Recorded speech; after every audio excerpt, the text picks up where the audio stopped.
There I am. Let's see here. I'm going to be over here.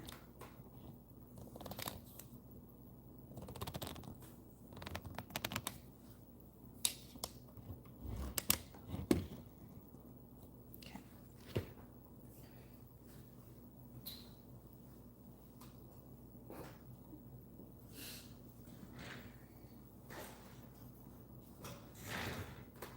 I don't know if anybody's on.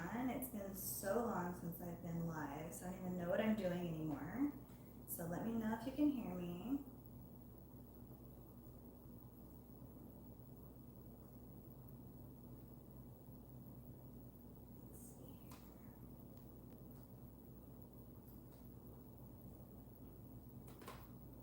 I know, it's been so long. Can you guys hear me okay?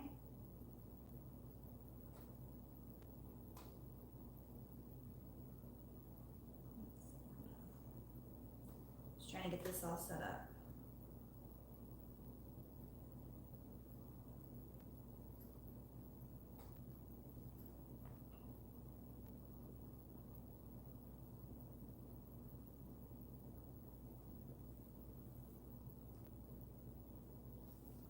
Okay. Looks like we have a couple people on here. I didn't schedule this. I didn't plan this. I just thought I just got back home from vacation. The kids had fall break, so we were gone for a week. And then before that, I haven't been home for basically the last month. I've been gone. So I'm finally back, trying to get all my orders out. Halloween orders are pretty much out and done, but I have to catch you guys up on so many things. Like my kids are obviously school's back in session, and that's been quite a couple of months now. School's back in, but I still haven't caught up since they've been back in school. I'm just continuously playing the catch-up game. It's been hard, but life is good. Everyone has been messaging me sweet messages, emailing me, hoping that everything's good because I've been vacant from YouTube, but everything is good. I've been great, just super busy, and I'm trying to get back on YouTube. It's been hard, just trying to keep up with the business. The business is really busy, and I'm the only person that does it. So I have a cold right now. I don't know if you guys can tell. I'm kind of congested a little bit, but just wanted to be back on here. So I was like, you know what, I'm just gonna get on today because I just keep waiting and waiting for the right time, and I just was like, well, you know what, I'm just gonna get on. So I'm so happy to see you guys, and I have a lot of the same order to do. Lots of bell bottoms. I don't know if you guys have seen my post, but these bell bottoms just boomed from the get-go, and I just can't catch up on them. So I have a lot of these to get out that are due today. So I'll be working on those. I have some Halloween orders to get out, and I just thought that I would chat with you guys and work while we talk and kind of catch you up on some things. I'll have to package these a little bit later. My husband went out of town this morning. He had to leave at 3:30 this morning to catch a 5:45 flight. So there's nobody at the house. I won't have any distractions. I do have to pick the kids up later though. So let me see who's on here. Let's see if I can maybe, don't know. I seriously feel like I forgot how to do all this stuff because I haven't been on in so long. How do I see the comments on here? I'm just gonna close out of here and pretend like I was never on. But let me know how you guys, can you hear me okay?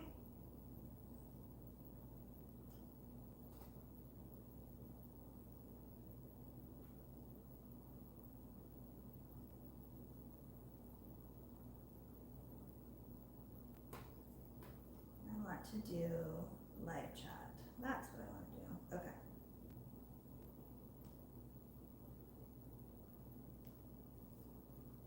So my daughter is now, my volleyball daughter, Riley, she's 14. I'm pretty sure I've talked to you guys about her before. She plays volleyball, so I'm sporting her shirt today. She has volleyball game tonight. So I just was like, I don't have time to like work, get the kids, do all that when my husband's not home. So I'm sporting her shirt today, and she has a game tonight. So cheer for her. Okay, let's get to work. I have you guys up on my phone today because it was just the easiest way to do it. It's always the easiest way. Every time I use my phone, it's fine. When I try all these other contraptions, it's never a good thing. Okay, so I need to get my head together because I literally just walked out here and was like, I'm going to go live today because it's been a long, long time. So I need to clean my machine.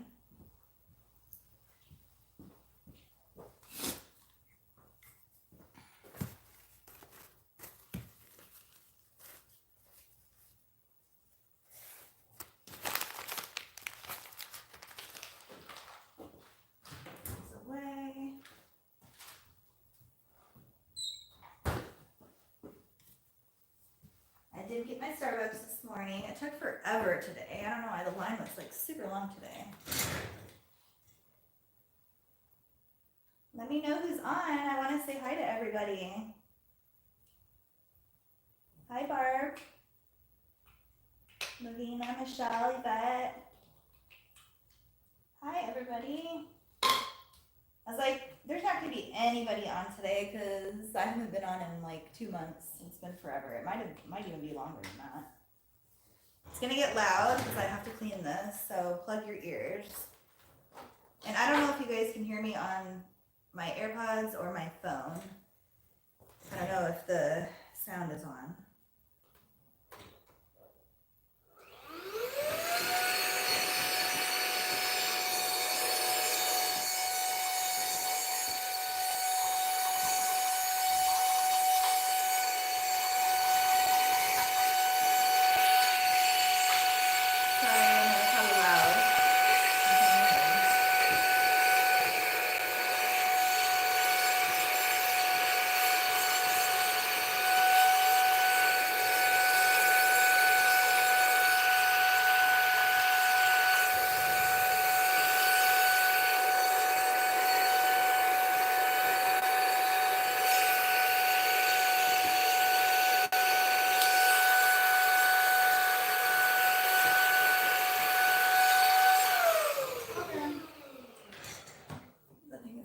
Sorry.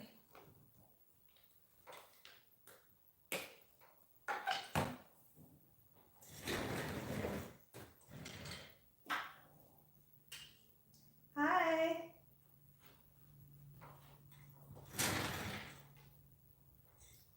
Just check my oil level. Yeah, so we went, I have been gone on, I wouldn't say vacation, but I've been traveling for, it seems like forever. The last month solid, but the last like 3 months, I'd say, I have been gone. So that's why I've been gone from YouTube, because I just haven't had the time to do anything. Basically, I go where I need to go, and then I come home, get my orders done, and then I leave and go again, and then I'm just constantly like on the fly. It's been so busy. I couldn't do Sew Fest, which I was so sad about with Sewing Machines Plus because I was gone, and I really, really wanted to do that, but I didn't get the chance to. So if you guys were on that week of Sew Fest, I wasn't there because I was gone. So I did block my calendar out for the upcoming year for Hoop Fest and Sew Fest, so I'll be there for that, which I'm excited about. Sorry if I cough in the speaker. I am trying to get over whatever I have. It's not COVID. It's just a little cold. My kids had it when we were in Hawaii, and then, you know, your kids catch something and then they give it to you. So I got it this last week when we got home. Trying to get over it.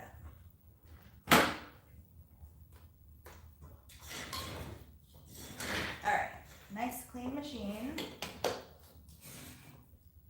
Got my coffee and my you guys these before. Sarah from Sarah Creations, she makes these little like cozy cup holders. I don't know if she still has them on her site, but they're my favorite thing ever because these coffees drip everywhere and they literally save it from getting so messy.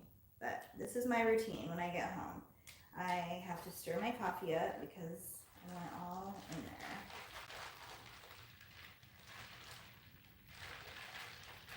I switched my coffee. I used to get the caramel macchiato every single day, and then I switched to the cold brew with the salty caramel cold foam. It's so good, and it's not too sweet.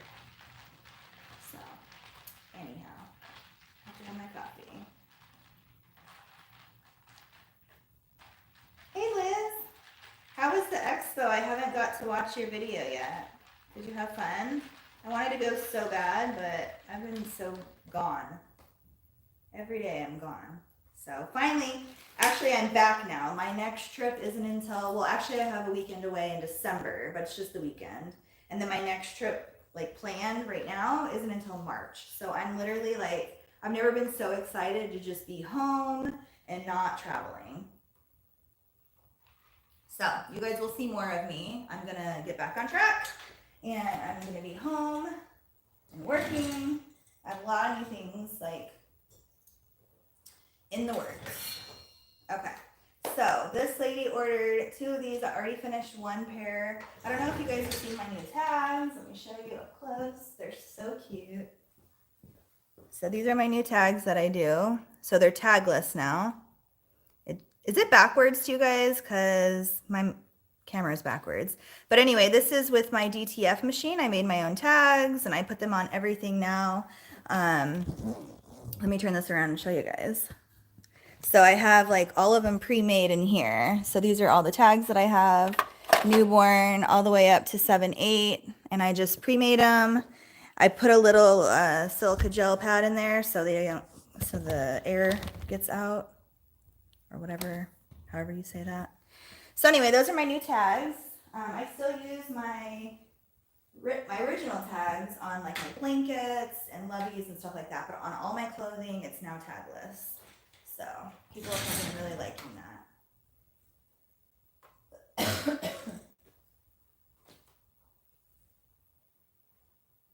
Hi Ollie, thank you so much. Thanks for joining. Hi Cynthia. Meeting everyone and hanging out was super fun. Moving. I know, I saw your pictures. You guys look like you had a blast. I missed you guys too. Glad to be back. Wasn't that I didn't want to be on YouTube. It was just that I have been gone. Like literally gone. I miss my shop. I miss working. It kind of took the fun out of it, if you know what I mean, because like I would go somewhere and then come back and have to like rush and get things done instead of like coming in here and enjoying it and enjoying what I love doing. I had to like hurry on every single order in my head on the plane or on the drive, whatever I was doing. I'd be like, okay, I have to do this order, get them out, package them like as soon as I can. Like it was like constant like chaos, and it wasn't, I was coming in here to enjoy it. And so now I get to like chill and enjoy my little area in here and not have to be so chaotic. So anyhow,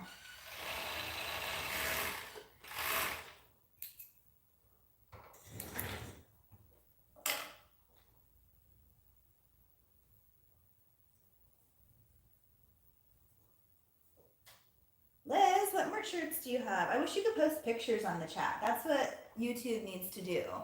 They need to be able to let people like post pictures in the chat. Do you agree? I think that'd be so cool to be able to see what people are doing.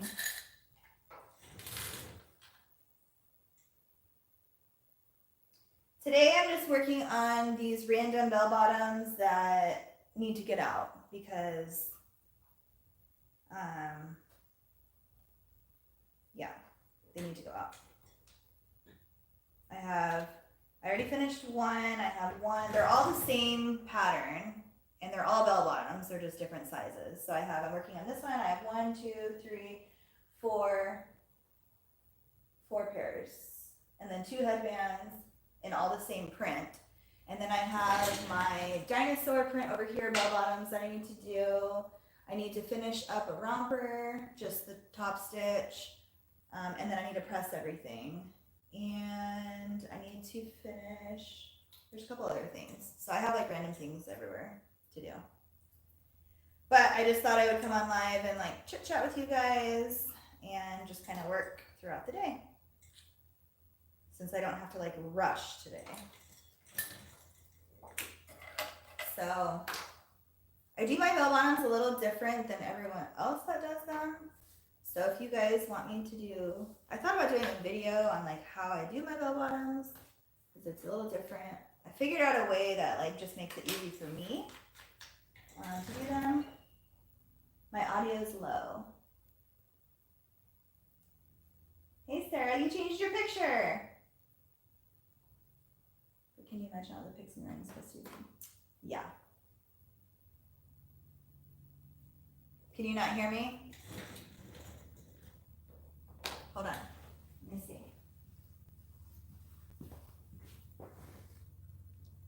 Separate merch shop yesterday, and they blew me up on the live yesterday. Oh. Yeah, maybe turn your volume up. I mean, I just walked up to the phone, so it's going to be loud, but you should be able to hear me. I have my AirPods in, so you should be good. Maybe try your volume.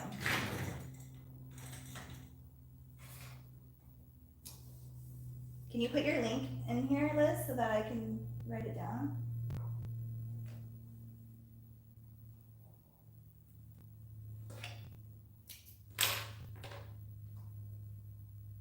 You guys, I'm not used to this. Usually when I work in here, I have the music blaring, and it's so quiet in here because you can't have music on the live.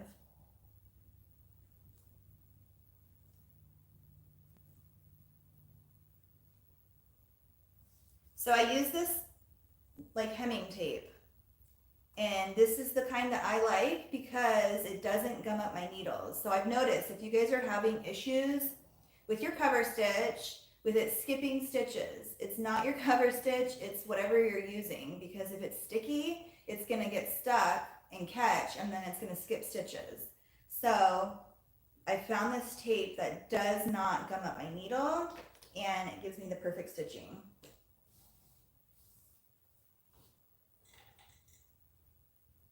Hey, Brel. It's been so long. So long. How are you?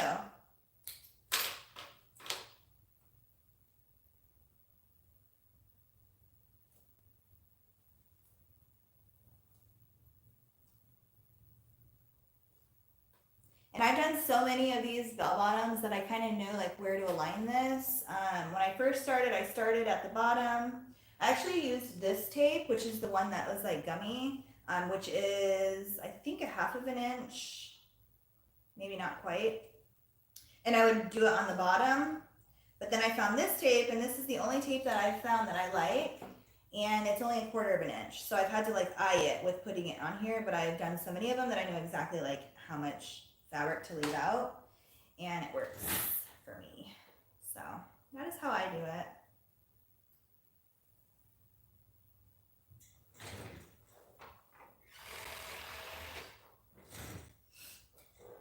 Hope everyone's doing well. Hi, Andy. So long. I'm good at work. How's the new job going? Do you like it?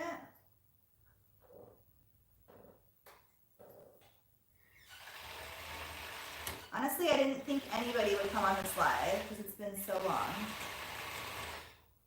I didn't even know you guys would even get a notification still.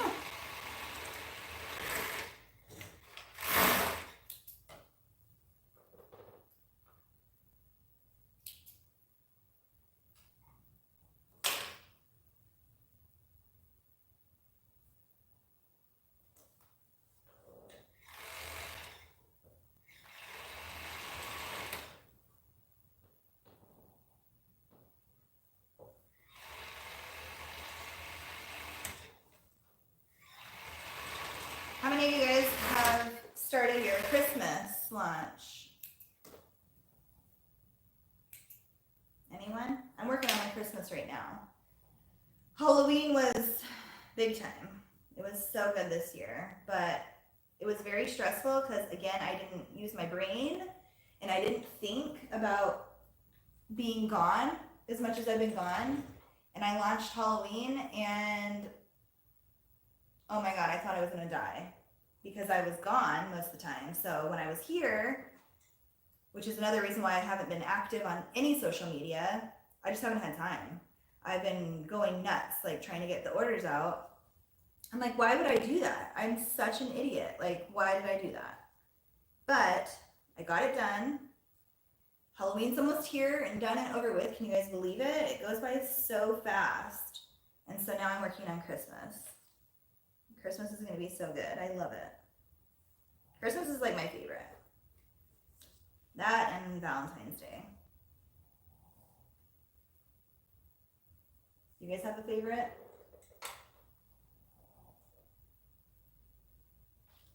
So right now I'm just putting the tape down where I laid it so that I can hem it.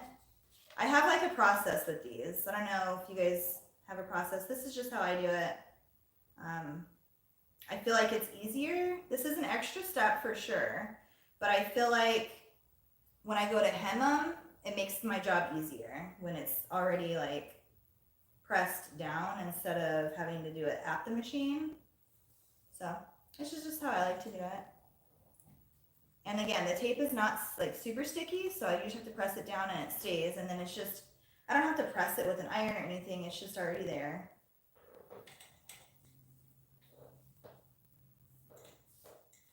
And then the first thing that I do when I get the pants all cut is I know exactly where to put my tag. So my first step is I put my sizing tag on here, press it, because you have to peel it cool with DTF. So I let it sit and then I peel it off and then I sew it all together.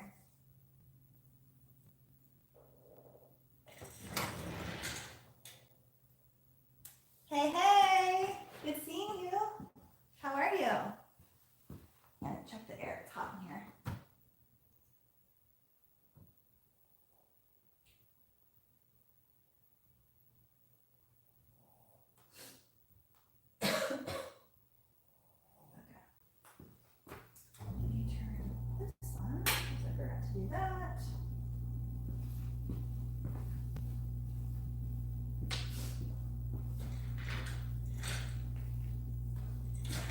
Sharon, I haven't been live for ages, it feels like, so I'm glad that you are on here with me.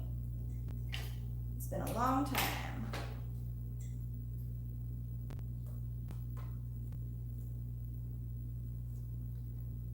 Sorry if you guys hear me sniffle. I have a little cold.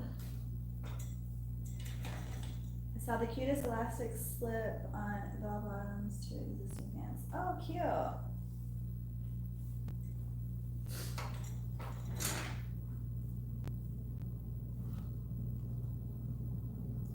And I measure it out. I leave like 1/2 inch on the ends right here because I don't like to serge over the tape. So I've noticed that when I've done that before, when I go to take the tape off, it'll like unravel the serged edge. So I don't do that anymore. I leave it like a little bit off the edge. And like this one I cut a little too long, so I'm just gonna cut it off a little bit.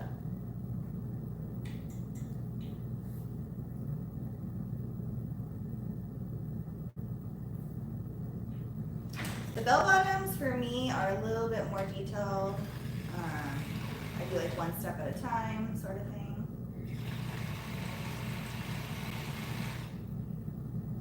Because when I've gotten in a hurry one time, I serged the front to the front and the back to the back, and then I had to undo it just because I wasn't paying attention. So now what I do is like after I cut them out, I pair them together front and back, front and back. That way I never get ahead of myself and do that again, because that was not fun. I was so mad at myself. That was one of the days where I was in a huge hurry. And then of course, when you're in like the biggest rush and then that happens and you have to take it apart, it doesn't happen very often, but when it does, oh man, so mad. Because you just don't have time for that at that point.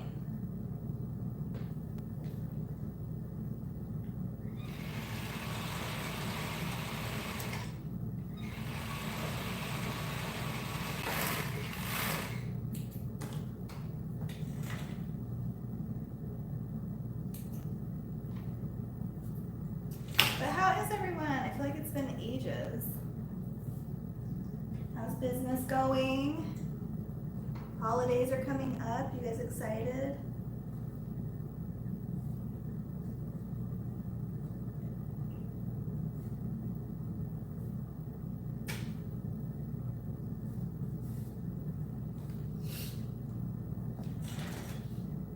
We'll check you later on a replay, but must say I tried your technique to serge the elastic directly on leggings. Was a bit nervous, but it came out perfectly. Your tutorial was great. Thanks, Barbara. I don't know if you like to go by Barbara or Barb. Yes. Once you get the hang of that way, I think that's just the easiest way to do it, and I feel like they come out really cute. I like both ways. So my leggings, I serge the elastic on the waistband.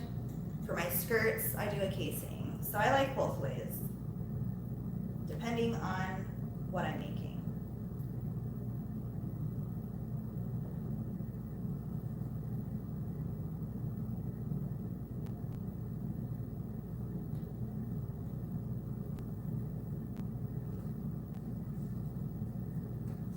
Okay. So when I'm doing a lot of these, I'm gonna go like this. This isn't finished yet, but instead of going back and forth, I like to complete one task and then move on to the next one, and then I'll do them all on the other machine, and then I'll move back over here and finish up the waistband. So that's just how I like to do it when I'm working with multiples.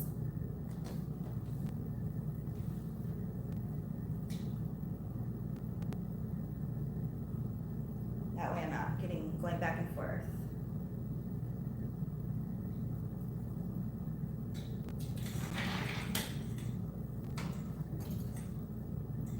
So,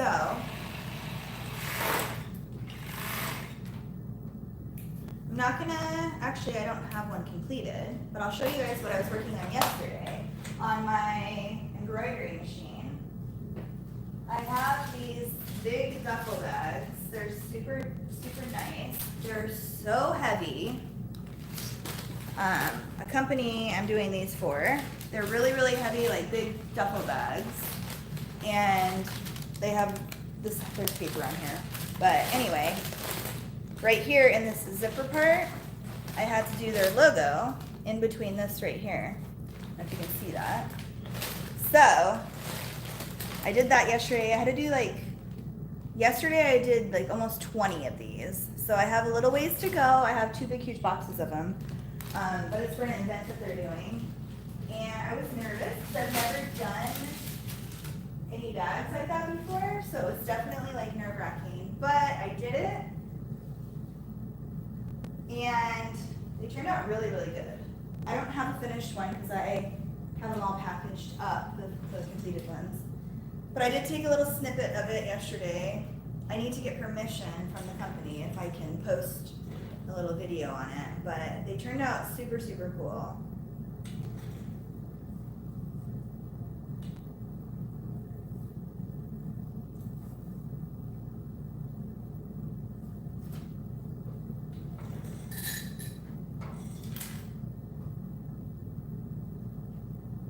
I can't get over how quiet it is in here. I feel like I'm talking to myself again. I have to get used to this.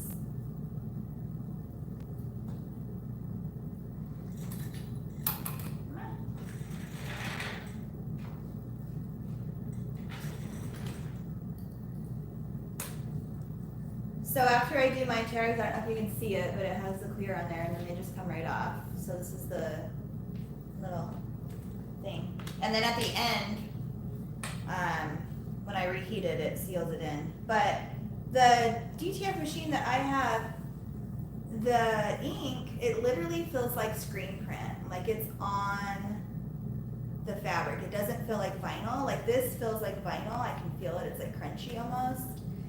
The DTF machine that I have, the ink that it uses is almost like it fuses into the fabric.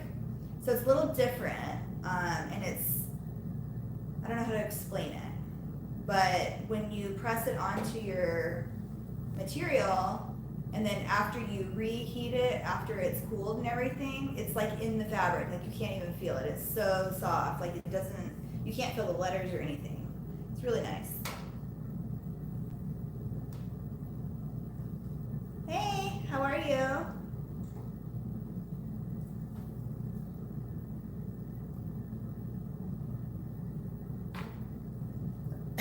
So I have been working a lot with that machine because I'm trying to learn like everything about it. It's definitely a learning curve for sure. But I have been making, I have new products coming out with the machine. Not even just clothing wise, I'm going to be doing like other things with it that I haven't announced yet, so I don't know when. I'll probably focus on that after, like in January, after Christmas, because of Christmas orders and stuff. But different things coming out, so excited. You can do so many different things with TTF that I didn't even know about.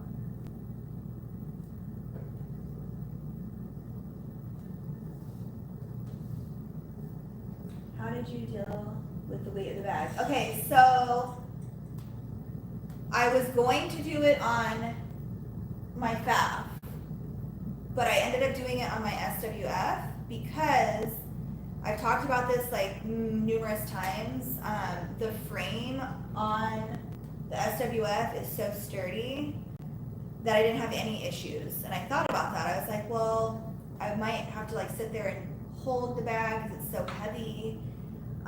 Because the frame on the FAF isn't bad, but it's not as sturdy. It like bends, and that's why people get the table for underneath of it. But the table that I have, I couldn't fit the bag under it. It was just like complications. So I ended up using the SWF, and it's so strong that I didn't even have to like hold it or anything. The first two bags I did, I babysat it, I held it, I pushed in the sides when it was like moving around and stuff.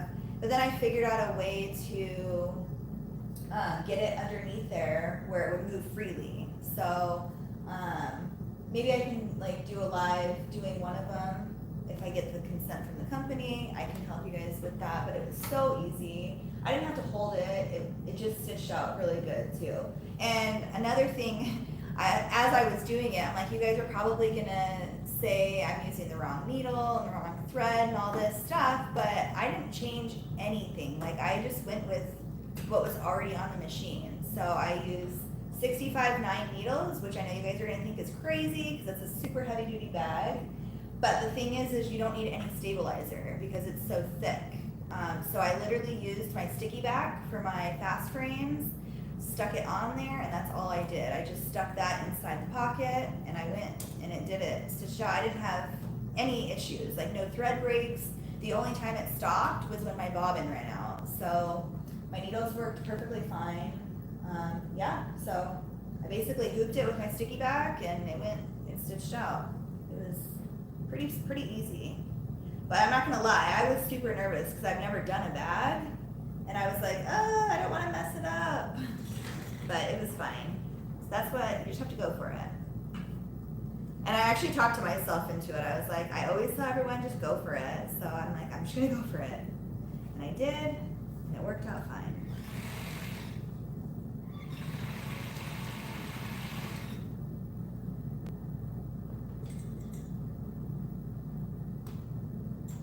Hey, I know. It's been a long time. Long time. Thought you guys would forget about me. It's been so long.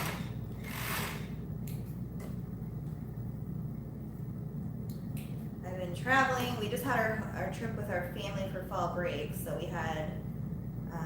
we took the kids to Hawaii for the week and had just like a relaxing, eventful trip with them for their fall break. It was fun.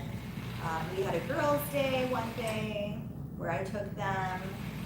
We went zip lining. So I didn't get to go zip lining with them when we went 5 years ago because I was pregnant with my son. So I couldn't do zip lining then. So my husband was like, why don't you go this time? Because I got to go last time. I was like, thank you. So we went zip lining, which takes like half the day. It was like an hour and a half drive.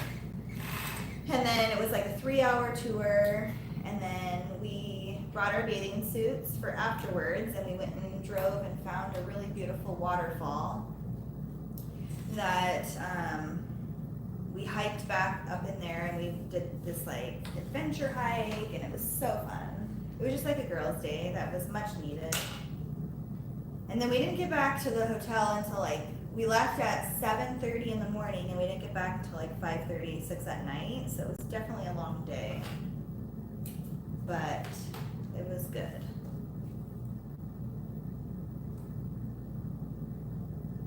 And then we definitely needed a day. We got back on last Saturday, and then we needed some day and a half basically to recoup, because it's 3 hours difference. But we took the red-eye flight back home, so our flight was through the night. So when we got home, it was morning time here, and the boys were like off. It was, my older boy ended up coming home, laying on the couch and taking a 3-hour nap, which means he missed his afternoon nap. But then my younger son took his afternoon nap and slept almost 4 hours, and then still went to sleep at like 8 o'clock at night. I was so afraid he wasn't going to go to bed, but he did, and he slept through the night, and we ended up having to wake him up the next morning at like 7:30 because he slept so long. So everyone was just exhausted, which meant we had a ton of fun.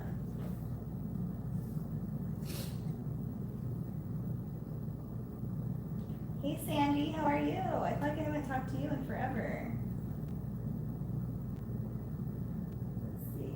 When you do your DTF labels, do you include the size and batch number, or is it separate? So I still stamp my batch number. So I have pre-made tags with all the different sizing, and I just save them. I made them in Canva, and I just save them per size. That way when I go to reprint them, I just choose the size, reprint them, and so then it's not on this one, but then I just iron them on or press them on, whatever you have on each one, and then I just stamp right underneath with my stamp that I've always had, the batch number. So I still do that separately. I thought about printing them, but I'm like, you know what, my batch numbers change so often because I'm constantly like getting new prints and constantly getting new orders in. Not orders like actual orders, but like if this print I need to reorder it, I have to change my batch number. So every time I reorder a print, I have a different batch number. So there would have been no way really for me to do that pre-made. So I still have to stamp those. Hey Wendy. Hey Teresa, welcome from Australia. My goodness, what time is it for you right now? Let's socialize and craft. Who is this?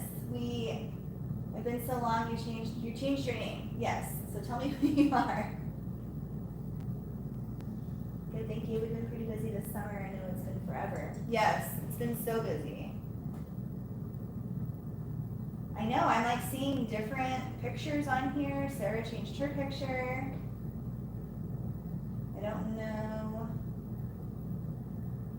Let's socialize and craft. I don't know who you are. I'm sure I know who you are, but you changed your logo.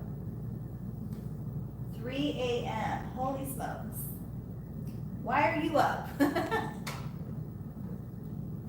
Crazy, crazy. Again, sorry if I sniffle, I have a little cold. Nancy, hey. Lisa. Lisa. What made you change your name? I love it though. There's been quite a few people that have actually like rebranded and changed their colors and their logos. Well, I guess that would be rebranding.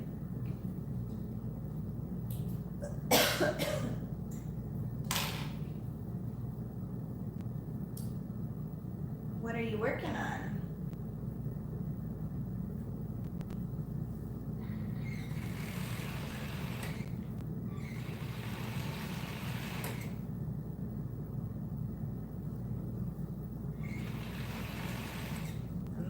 slow today because I'm trying to figure out this live thing all over again after I just got used to it. And then now I feel like I don't even know what I'm doing.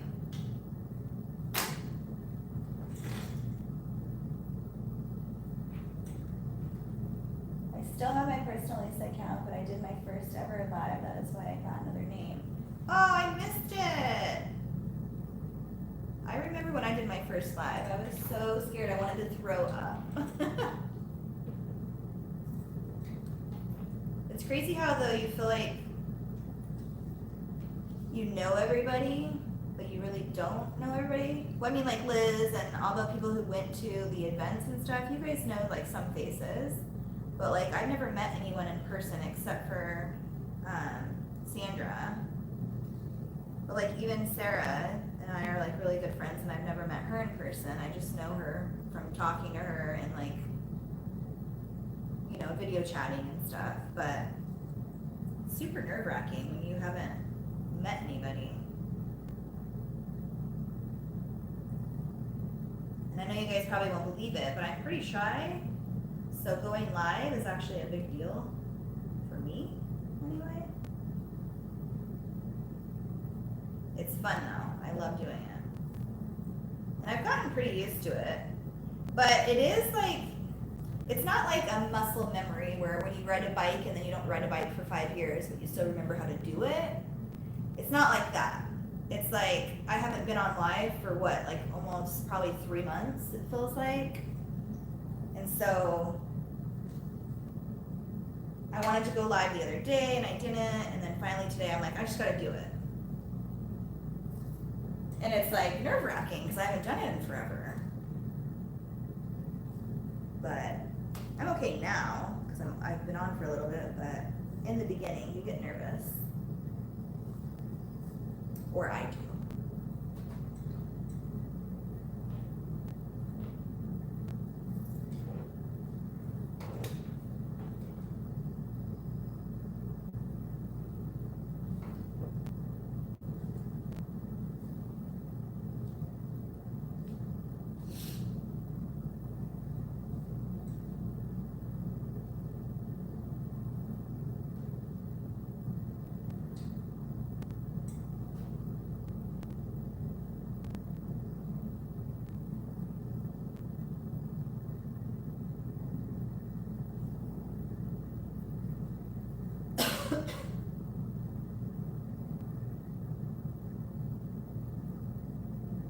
I always like to line up my edges the same, or my like serge seams. I have a good way and a bad way. I know I've said that many times with you guys before, so if you've been following me for a while, you know what I mean by that.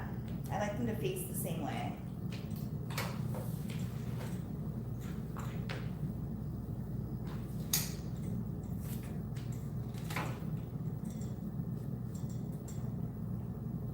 I was super nervous, I forgot it was hot and a cold pill. Wanted to feel hot. Yeah, I just peeled off, so yeah. Mine are hot, mine are cold pills. So I always press them on like right after I cut them, and then I let them all cool, and then as like I just grabbed this order and then I peel it off. It's already been cooled. So, but I would get that. Like I always forget that when I do lives, I don't know why this is. Does anybody else? Like I haven't gone through like menopause or anything like that, so I don't get hot flashes yet. But I swear to you, every time I go live, I get hot flashes. It's the weirdest thing. And I don't know if it's because I'm like just constantly talking, trying to think of what to say, or working, or what it is I'm doing. But I always forget that I get so hot in here. And then I'll go check my air and it's like at 72. And I'm like, why is it so hot in here? It's not hot, it's just me. So, I don't know. Lives do some weird thing to me.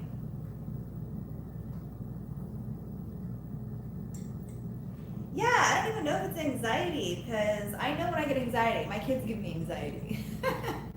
Like yesterday, like I haven't been feeling the best. I've been having this weird cold going on, and so I have like a headache, and it's not COVID. I've already tested for that. But yeah, so like yesterday they were being so loud. I'm on the couch and I'm like, you guys, stop being so loud. My husband's like, they're not even being that loud. And I'm like, okay, well, they're giving me anxiety. So I had to walk away for a minute because the noise was like bothering me.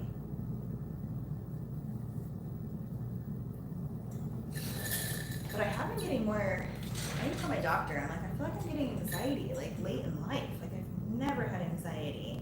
But then again, I thought about it and I'm like, maybe it's because I've been so on the go lately that, and I'm a homebody. I don't like going, which I feel like I've been gone this entire last year. I feel like I've been gone more than I've been home. And it's just like getting to me and I'm like, oh my God, I can't. So I'm so excited to just be home now. And knowing that my next trip isn't until March, I'm like, yes. Like who does that? Most people just want to go. And I'm like, nope, I want to be home. But my husband, like, cause when COVID like hit a couple years ago and everything, and you couldn't travel or do anything, my husband was like, when we can travel again, I'm booking everything, because we like couldn't go anywhere. So, and he loves to travel. And he wasn't lying. So literally when we were able to like, when they lifted like the masks on the plane rides and all that, he went like crazy. And when I say he went crazy, it was like one thing after another. And at first it was like, oh, that's so exciting. Like we get to go here and there. And I'm like, during the process, I hated my life. I was like, oh my gosh, I feel like I'm living out of my suitcase. I get home and then I like literally in my closet, I have already lined out like what I need for like the following week and then the following week. And I'm like, in between I'd be home for like a day or two and like be in the shop just working all hours trying to get everything done. It was horrible. I'm like, this is not what I like or signed up for. So no more of that. I am so happy to just be home.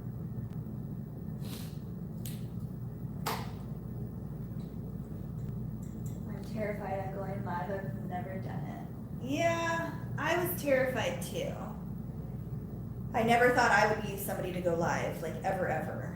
But it's not that bad. Once you do it, it's not that bad. Plus you get to know everybody, and it's kind of like I said, like I don't know you guys, but I feel like I know you guys because I've, not lately, but I have done so many lives with you guys that I feel like I know you.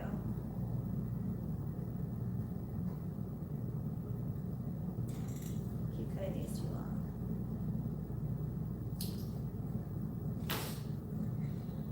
My anxiety is still too high to do anything. I won't even sit in a restaurant. Yikes. That's no good.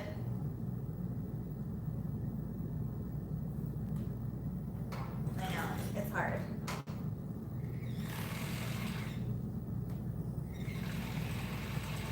Don't get me wrong, I like going places.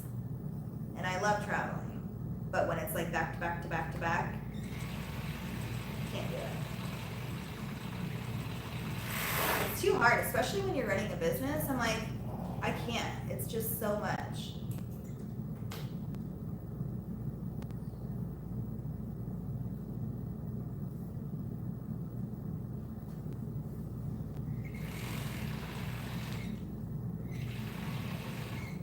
And then I was like, this live is going to probably be super boring because I'm just literally doing the same thing. But I just wanted to come on and chat with you guys. It's been a long time.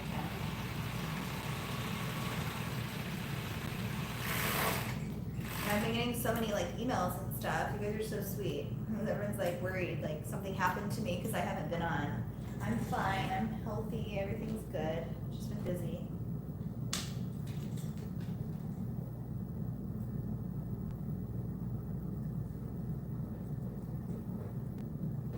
It's easier for me to go live than to be in a crowd. I can't see faces staring back at me and judging. That is true. People are very judgy. But also I feel like now in this world, like everyone is just kind of their own person, and I don't know, I feel like nobody really even cares what you do or who you are anymore these days, in a good way. which is nice because you really don't have to ever worry about like especially for like my kids, I think about like I know when I was in high school, I would wake up in the morning, I would get ready, I would do my hair and my makeup and just like want to like feel good about myself and stuff. And now all the kids wear like pajamas to school, sweatpants, crop tops, like all these things. And I'll look at my kids and I'm like, what are you wearing? Go get dressed. And they're like, Mom, everybody wears it. It's not a big deal. Nobody cares. And I'm like, well, that's a problem that nobody cares. So it is a problem, but it really isn't a problem, I guess. I don't know. I have like both thoughts on that. How do you guys feel on that? But then also I'm like trying to just let them be who they are and let them do what they want, I guess, to an extent. I told them that. I'm like, you guys can do and be who you want to be. I'm not going to control that until you give me a reason. So I've never gotten in trouble. They get good grades and all that good stuff. So I'm like, until I have a reason, you guys do your thing.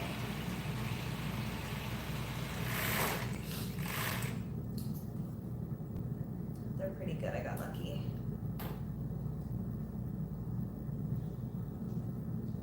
Although they are so busy now with their life, their social teenager life, that I don't have anyone to help me anymore. We were joking about that in Hawaii because I was like telling them how I needed to get home and I was excited to like get home and work on the business and I needed to like restock everything and like packaging wise and stuff. And Riley, my younger daughter, used to be the one who would order everything for me and put it all away and like she loves organizing, so she would like organize everything and do all that. And I'm like, you're never home anymore because she's in high school now. She has volleyball. I'm like, so I need to hire a helper. And then she'll be like, well, but Mom, I need money, so I need to do that so I can earn money. I'm like, but you're never here, and I need you to be here. So it's like we constantly battle on whether or not they want to work for me.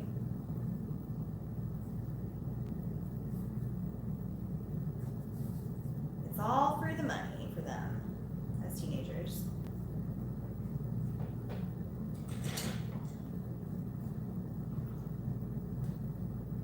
Hi, Sonia. How are you?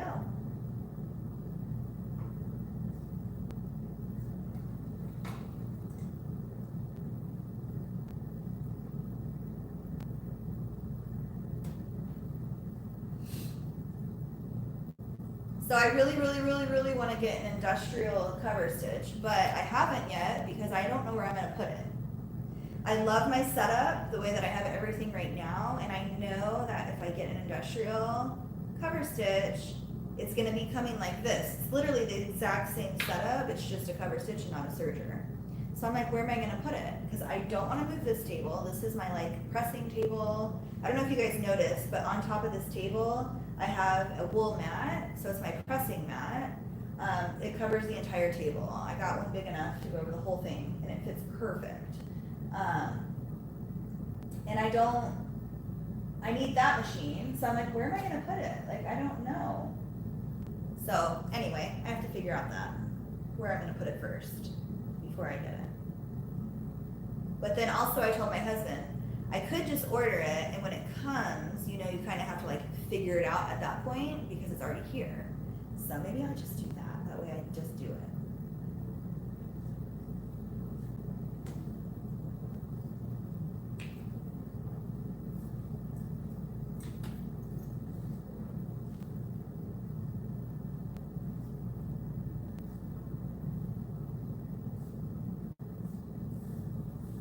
Can you guys still hear me okay?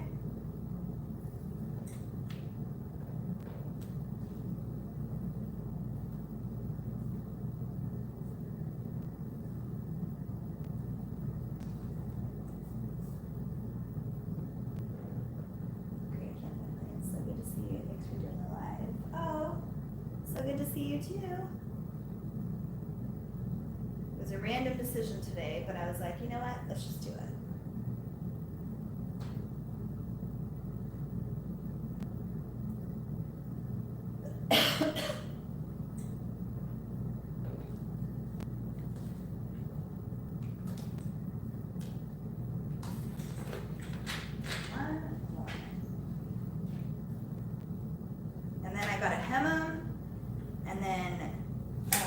connect, or like pieces together.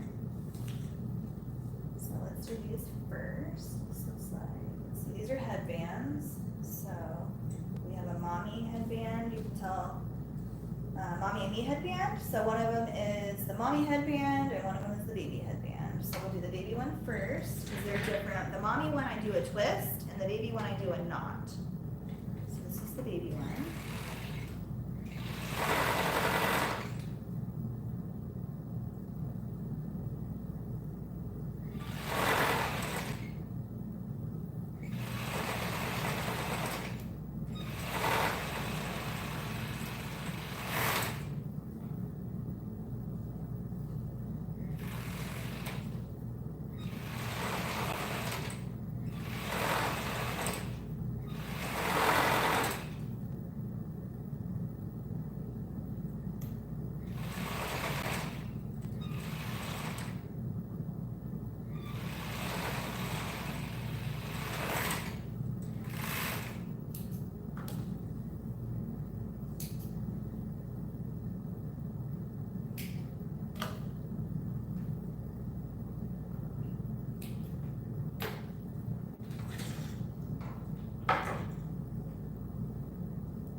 So my husband is a huge Seattle Mariners fan, because he's from Seattle, and just anything Seattle.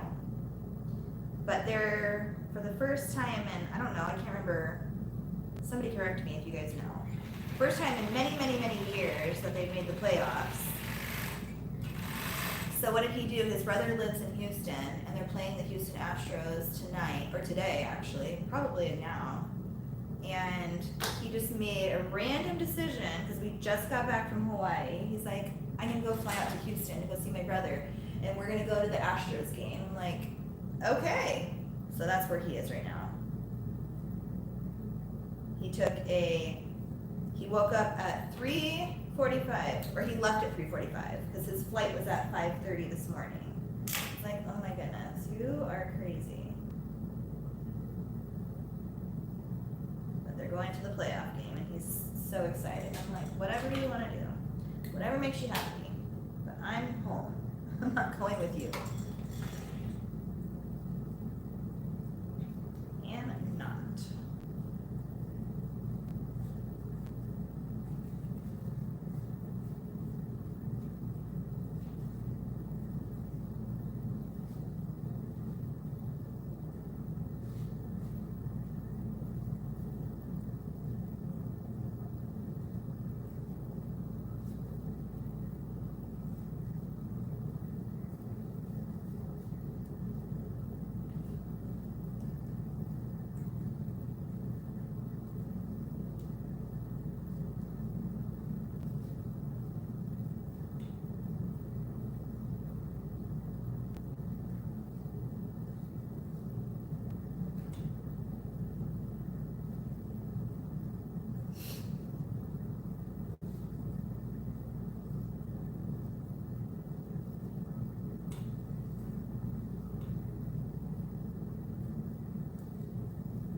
have a little knot hidden underneath here, or on the inside, so that's why I like fuss with it. I'm a perfectionist on these, and it sometimes gets the best of me.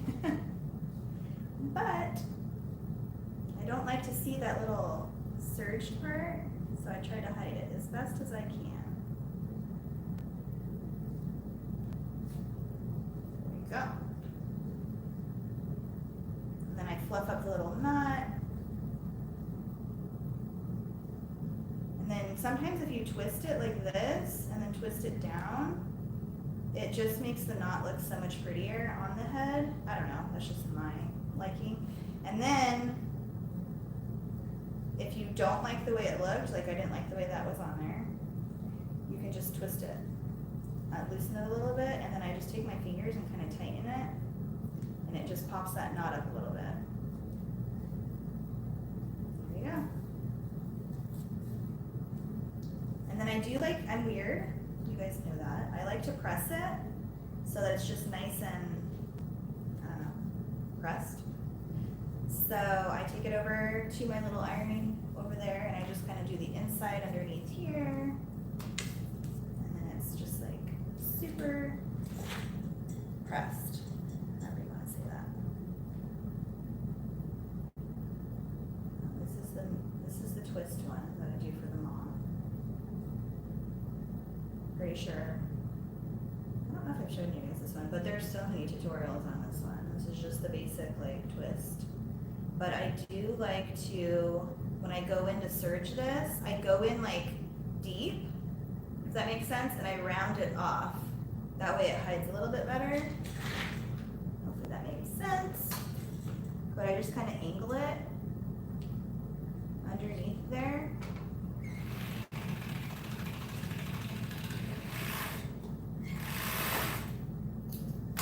That way it's kind of like rounded. I don't know if you can see that, but it like has a curve. And then I do always tuck my tails in.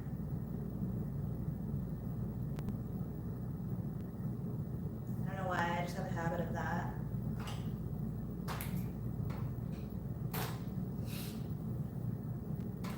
Do you get a lot of pics from customers? I bet they look so cute. Actually, I have been getting a lot more pictures. Yeah, people have been emailing me. A lot of people on Etsy that do reviews will send me a picture. I just had somebody like message me this morning saying that they got their actually bell bottoms for their daughter's first birthday, and she put them on her. She said they looked so cute, and she couldn't wait to send me a picture of her for her birthday. So a lot of people are just like, especially for birthday stuff, they just get so excited and they want to show me like what it looks like, which I think is super cute. So this is the mom one. I need to lint roll it because it looks like I was doing a blanket and it got like fuzz on it, so I need to lint roll them. But these are the twist ones. I don't know if you can see it that well from that far, but super cute. So I do get a lot of the mommy and me matching stuff, more and more lately, especially as I've been adding it to my shop. Like every print you can get any matching headband, scrunchie, all the good accessory stuff. I've added bibs back to my shop now. Not so much fur cloths because, I don't know, I just don't really feel like adding those again. But I do think the cute matching bib with an outfit is cute. So I've been adding those as I get new prints in. I've already pre-cut all of them for all the prints I already have. I just haven't sewn them up yet.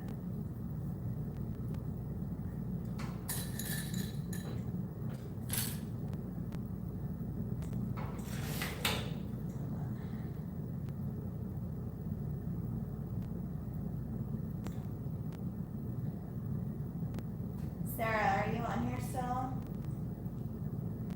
I don't know how to delete that message.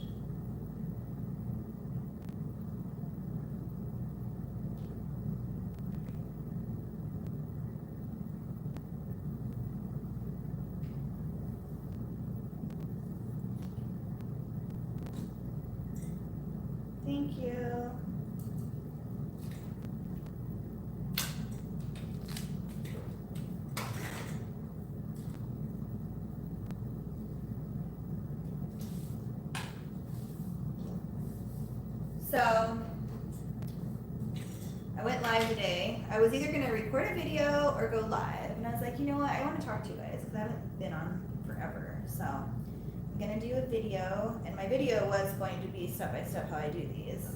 If you guys are interested in that. Or I can do step-by-step on something else that I make.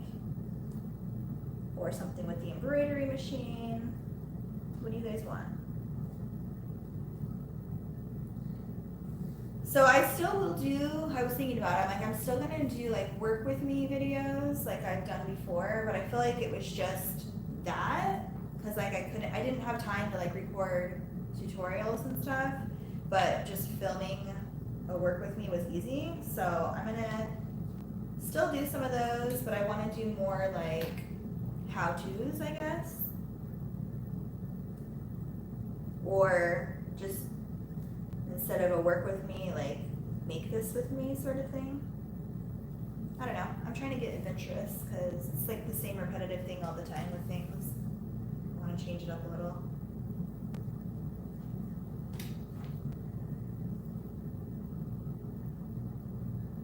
I don't know if you see or can see, but I got a hat press over here. I've had it for literally months. Like I'm not even joking. I've probably had it for like 3 months and I haven't even used it yet.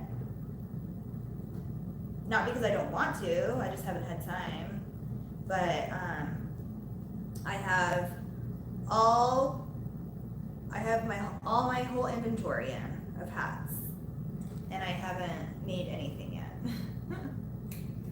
But I offer the matching scrunchies and headbands and all that for girls, so I thought it would be really cute to add matching like hats and beanies and bibs and whatnot for boys to be able to like accessorize with.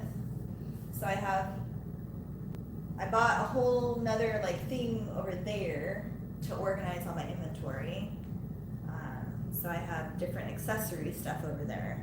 I'm gonna add an accessories thing to my shop, I think. But like I said, all of that stuff I'm probably gonna be a work in progress like after Christmas because I can't focus on that right now.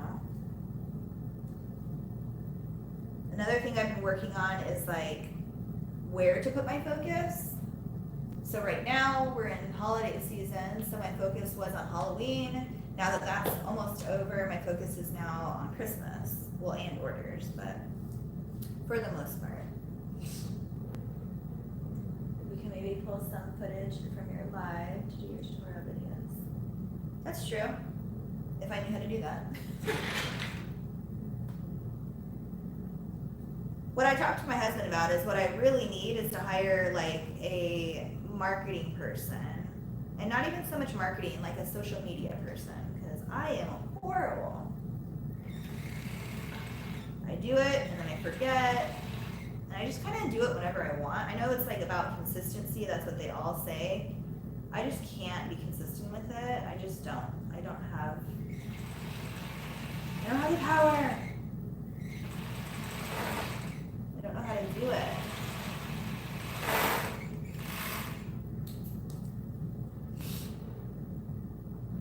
Hi, Patty.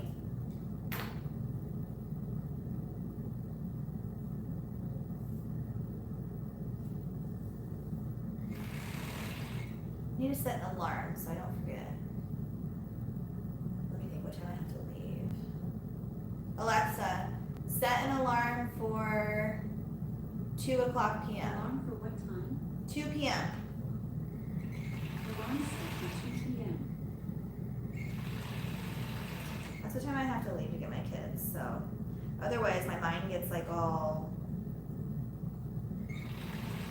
I just don't pay attention to the time. When I'm out here, it's literally like Vegas in here, I swear. I have a clock, but I never look at it. I'm wearing a watch, but I never look at it. Just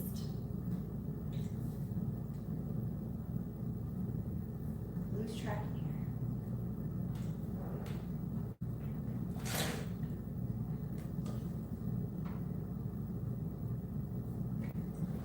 I almost forgot about my coffee, 'cause I'm just talking. Who else in here gets coffee every single day? I swear, it doesn't matter. I tell my husband, I'll go on a diet, I'll eat good, I'll be healthy, but I will never not have my coffee. I can't give it up.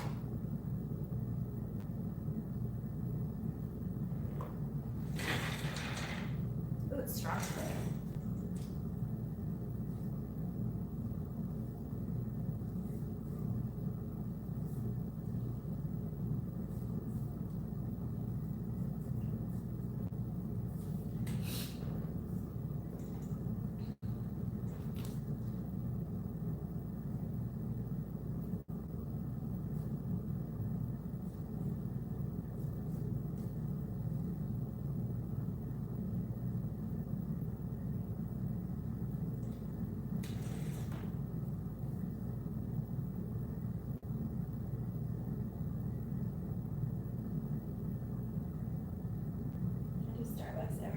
So do I. Like, that's my, they know me every single day.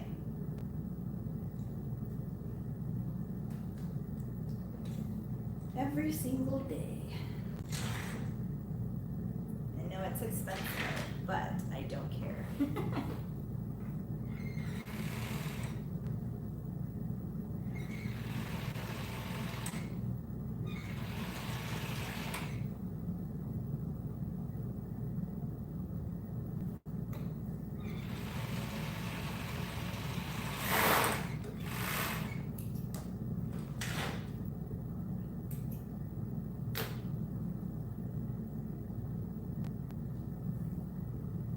There's something about making these specifically that is relaxing.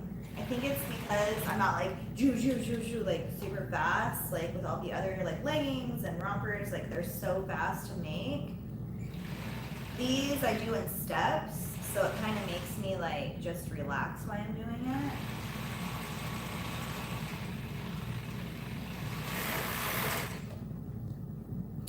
So I just kind of get in a zone when I make these.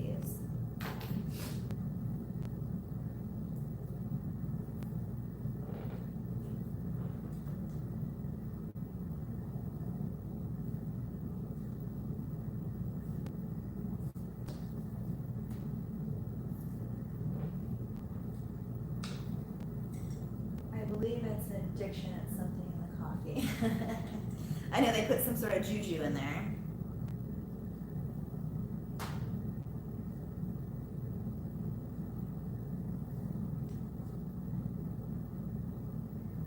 It's a choice.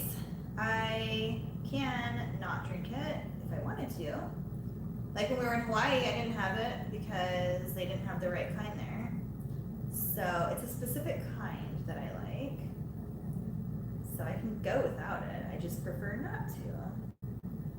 And it's also like a routine. Like I drop the kids off at school and then I go to Starbucks. It's just a whole routine. Now, see, I can probably move you guys because I'm going to come over here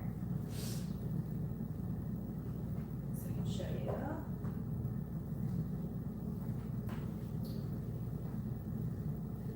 My phone's been plugged in, so I think we're good on that for now.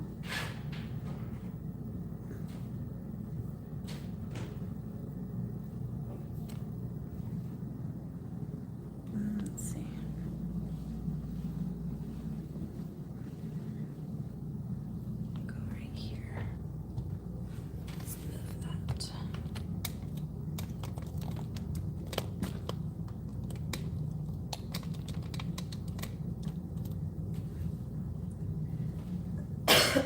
Sorry.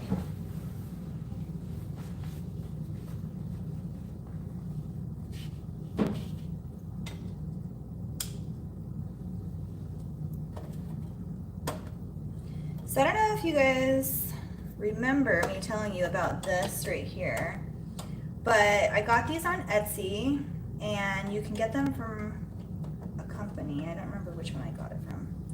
I can look though if you guys are interested, but they come in different sizes. I used the 1/2 inch one for my bell bottoms and I labeled it BB so I know that means bell bottom. But this literally just helps me guide it because before I would have to do the fill, I used to tell you guys just fill with your fingers, so you can fill underneath, because with the cover stitch, you have to, these ones are already done, but you have to do it like on the top. You can't do it from underneath, so you can't see it. But with this, it just helps you align it like super good. So like you can see, like look at how it lines it up like perfectly on there. So it's like right on the edge, like all the way across. So it looks really nice. I just have to press, these ones are finished. I have to press them now. I can see myself, that's weird. Gotta run to the store, I'll be back soon. Hopefully you're still on. I probably will be. I'll be on here until I finish these, but have fun at the store. Let's go ahead and see, I'll just set them right here. Just do one at a time, that way I don't get confused.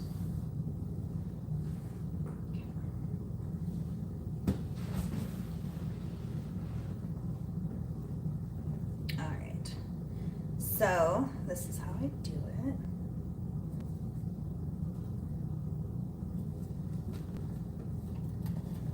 Just stick the leg under. I like to do them, okay, so here, I've done these so many different ways because I've been trying, I do so many of these bell bottoms and I'm like, I've got to find a way that works for me that's super fast and just easy, I guess. So I've done them where they've been all constructed together, both legs are on, and this would be my last step. I've done it before I've sewed them together. I've done the hemming, that's a no-no. And then this is the way that I like to do it lastly that I found out. I like to do them separate so my legs aren't connected. It's just easier for me to get through it. Also, it's just easier to, I don't know. I don't even know how to explain why I like it that way. I just do. You just always find out different ways to do it that makes more sense to you. Even if a pattern comes and says to do it a certain way, always just find what works for you. That's how I do it.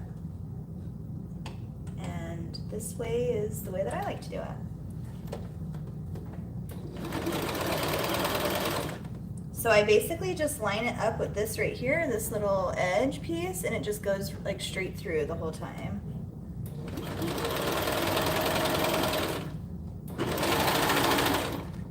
I just like to make sure my little serged edge right here is facing the way that I want it to face when it goes underneath.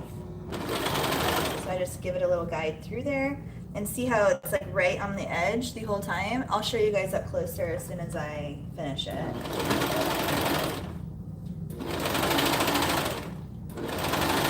But it just makes it super smooth and you don't have to really think about it. The main thing is getting the edge of this piece tacked down to that piece. So if you've done that, you're golden.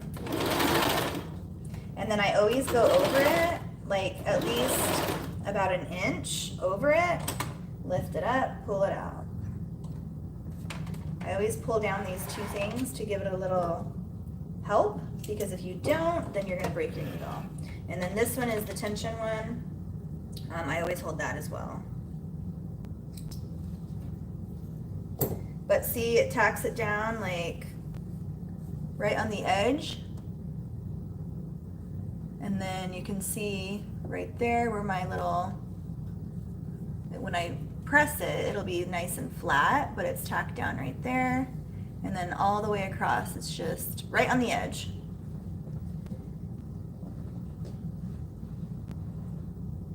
Let's see. The print is giving 70s vibes. So cute. I know, I love this print. It's super cute. I've actually tried to look for a print similar to this, but in a different color shade. I kind of want like a blue shade. I think that would be really pretty, like a light blue. I started doing markets recently and I have been meaning to reach out to you about this, but what pieces would you bring with you to the markets? Bummies, leggings, rompers, and how many? That is a, let's see, let me try to remember. So rompers, I did a little different. I did not make a ton of rompers to bring. I would bring like one size, so like 3 to 6 months, because that is an easy size to sell. and it doesn't take up a lot of fabric, but it's a good size to show the person what the romper looks like.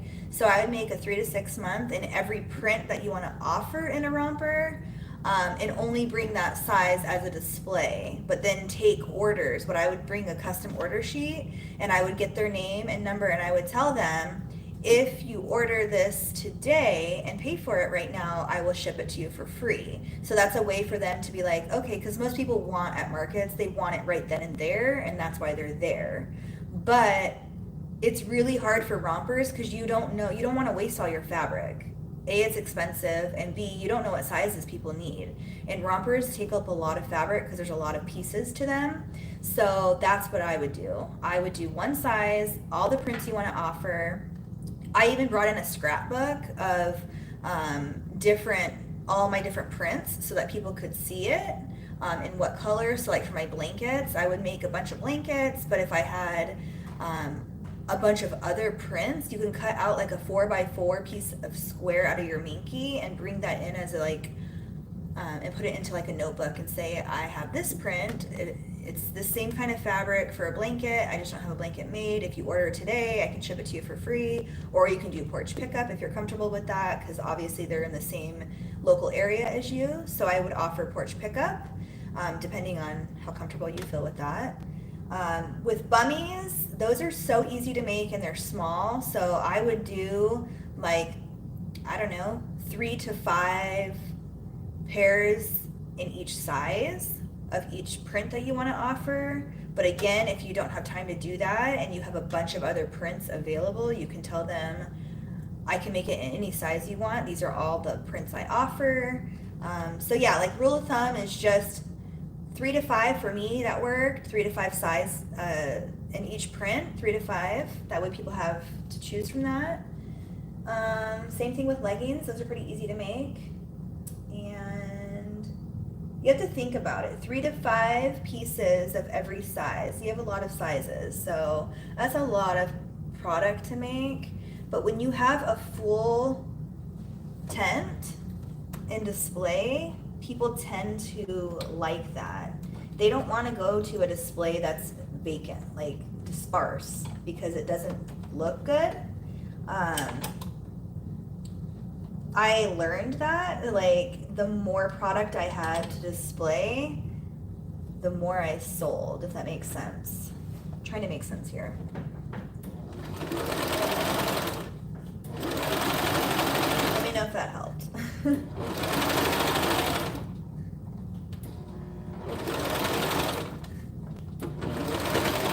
Also, I made like bandana bibs and burp cloths and stuff like that. So I would do, that was before when I used cotton for my bibs and burp cloths, and now I use this actual material for the clothing that I have. I would do like 3 to 5 in every print. And that would fill up my space because I had a lot of different prints.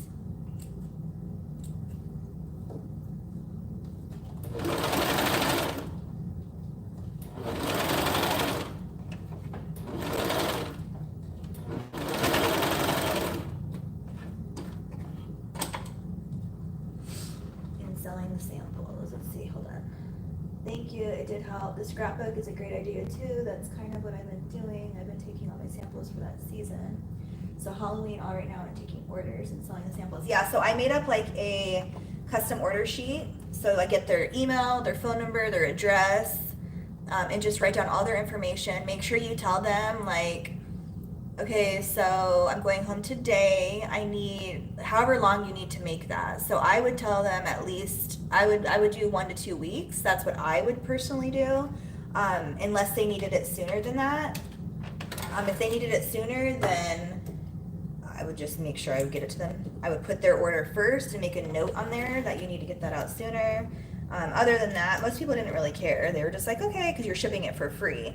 But I also made a sign that hung on my tent that said, custom orders ship for free today only, so that they know that if they ordered it today and paid for it, then I would ship it for free. And people like that. I don't know what it is about that word free, but they love to see that. So,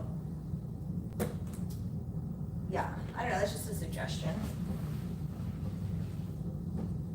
And then I would just get like a binder, and I would get clear like sleeves to put in there, and you just do like double-sided sticky tape and just stick it inside there, and then that way they can go through it. Or you could even use like, you could even put it on paper if you wanted, I don't know. But that's what I did. I put them in clear sleeves, that way they wouldn't get like dusty or anything. And then I would just show them and have them go through the book. And don't be afraid to tell them. The reason why I don't have them all out for sale is because I don't know what size everyone's kit is. And I don't know what print you want. So here's a sample of what it looks like and the kind of material I use, because I'm pretty sure you use like all the same material as I do. I'm not sure, but that way they can feel it. And you can say you can feel it. They all feel the same. They all are the same exact material.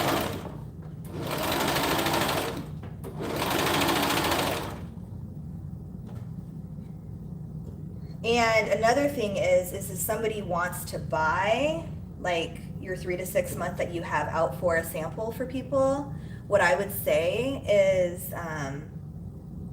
yes, you can buy it. If you're okay with me making you another one and shipping it out to you, then I would like to do that, because then you don't have that sample for people to see, if that makes sense.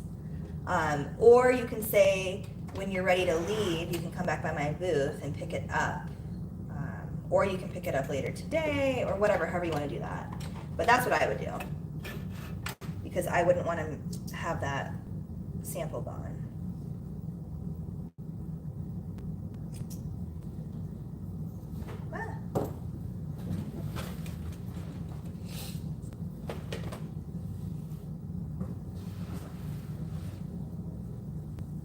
Okay, so anyway, here's the hemming on this side and then this side. So using this little gadget is such a time saver.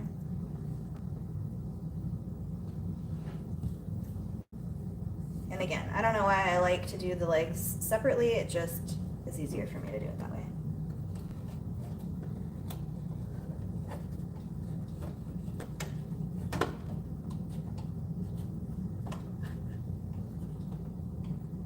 I like to start right on the seam right here. That's just how I always have started, and it's just a habit. You can't really tell where you start anyway, so it doesn't matter. That's just how I do it.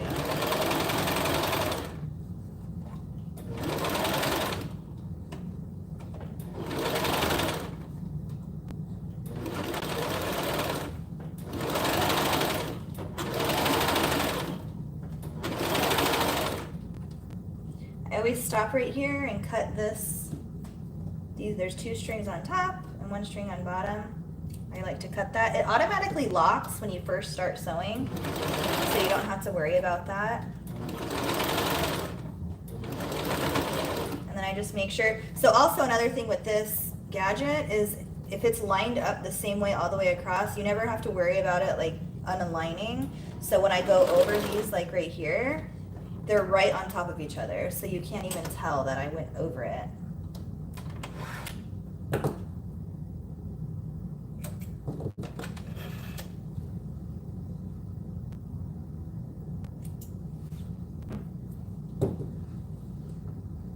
So after I do that to all of these, I'm going to go back over to my serger, and then I'm going to serge the body piece together, or the legs together is what I should say, and put the waistband on. And then after that, press them, and then I've had maybe 5 pairs of bell bottoms. Very slowly today, because I'm working really slow.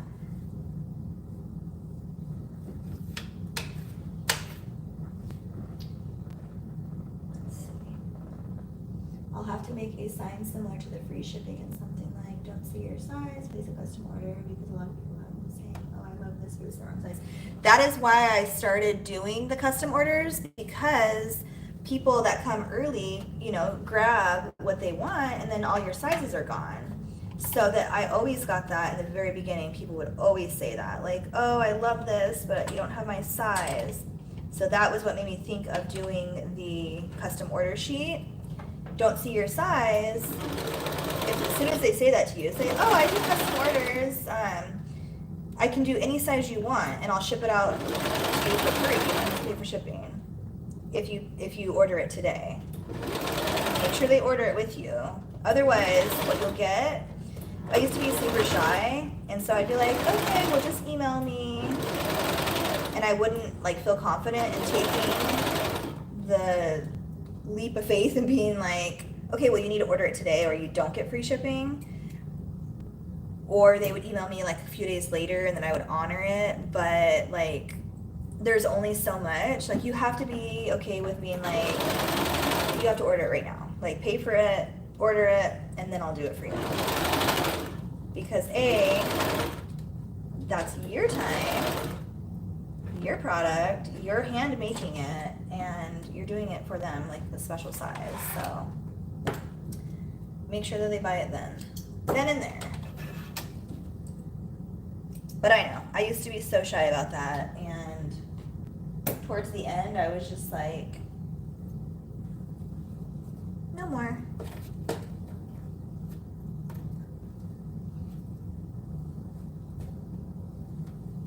Crafters are a lot, so I haven't done them in a while. I will never do them again, I don't think. I got rid of all my stuff actually.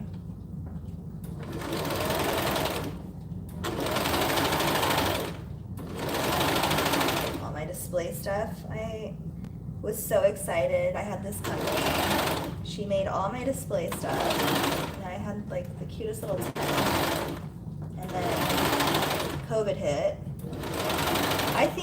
I don't know. Like I always think about that. If COVID never hit, if I would still be doing it or not. Because COVID was actually the thing that like, because everything shut down. And I couldn't do craft fairs anymore because they were closed. And then that was what made me realize like, I don't want to do it anymore. I would rather focus my time on online. Because I was in a shop too, so don't get me wrong, craft fairs were so fun, I loved it. It was just time consuming because I was also in a store, so it was just a lot. So I don't know, maybe I would still be doing craft fairs, maybe I'd be in a shop still, I don't know. But I'm not in either of them anymore.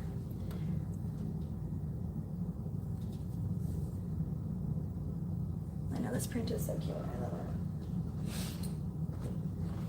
it. So yeah. I met a lot of people through craft fairs. Have you met a lot of people? It's super fun to like see what everybody else is making. Are there many other like people who do baby stuff like you at the fair? There was like, I think one, maybe two other shops that did baby stuff, but we did different things. And if we did the same thing, we used completely different like material. So it was funny because they would even like put us by each other sometimes. And at first it was like, why are you putting us by each other? We're selling the same stuff. But it ended up being like they would go to either vice versa, me first or her first or whatever. And then we had different stuff, so it like complemented each other. It was fun to see like each time they would do it, because I did them once a month. Sometimes I did like a whole weekend. It just depended on the fair or whatever the show was. And it was super fun because, well, my friend and I would always do booths right next to each other, but on the other side of me was the other baby, and we would get to see like what you came up with, new products, new prints. It was fun. And I'm actually like really good friends with all of the other people who did baby stuff. One of them just had a baby recently, so she was on maternity leave, and now she's back doing it again. And I'm like, You are one brave lady. It's a lot of prep work. And Rebecca, you're super good at like social media, so that probably has to be doing good for you too. I'm like, I don't know how people do it. I'm not good at social media.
Every time it's the same. So if you guys don't have those gadgets, you should go get them. Let me show you what the other side looks like. Well, pretend like they were pressed. They still need to be pressed, but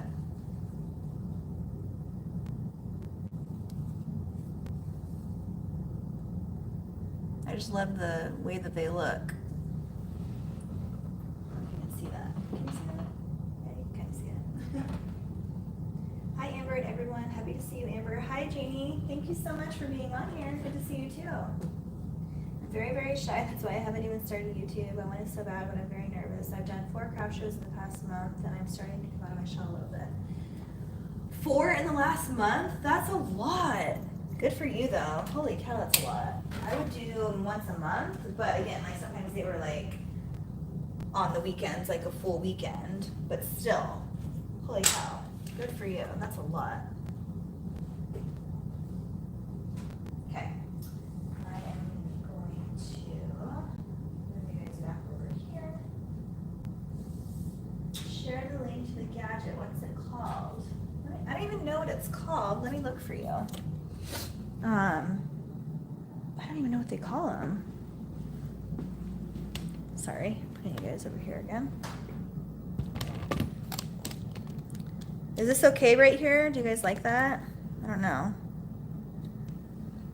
Let me go to my computer really quick. I don't know if you can hear me while I'm here.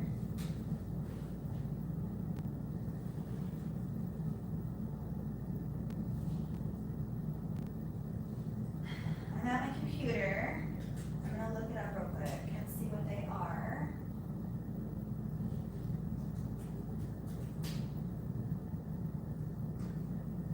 Can you hear me? Let me know.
Okay. I don't know if that worked, but let me know if that worked for you. If I don't even know what they're called, but that's what I got. And you can get different sizes too.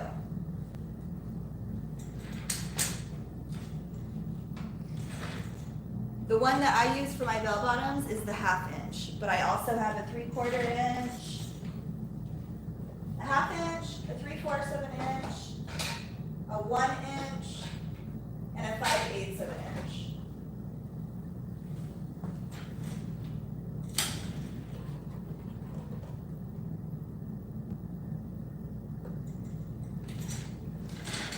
I don't know what they call them though. Okay. So now we've got to put all these together.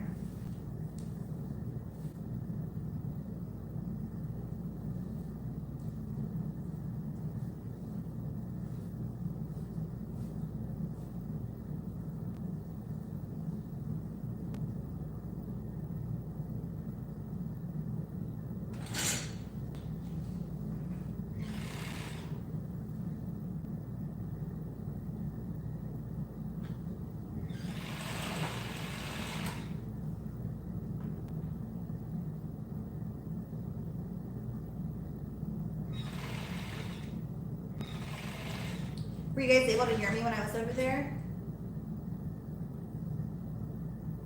Or was it silent?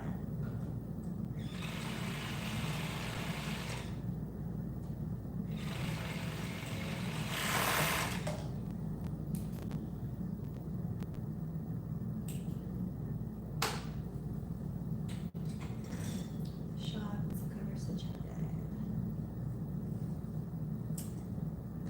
Well, that makes sense. Telling you guys, I know how to sew and I know how to make things, but I am so bad when it comes to terminology, technology, all the other things. So, I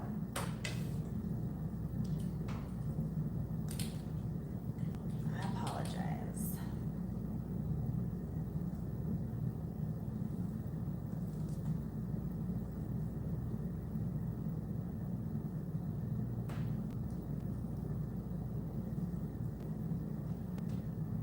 I could hear you from far.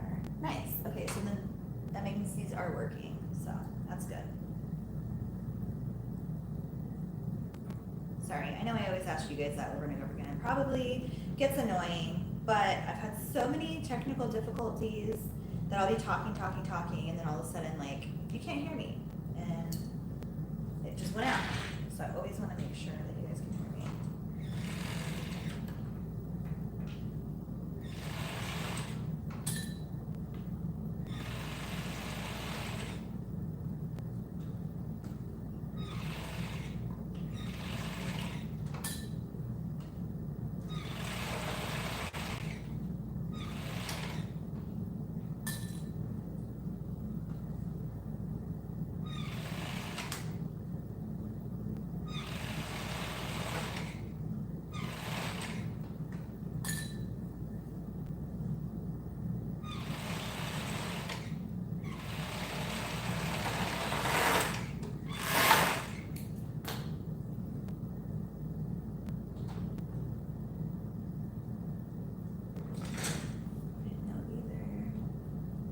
So good to see you. I have some exciting news. Well, exciting for me. What's your news, Miranda?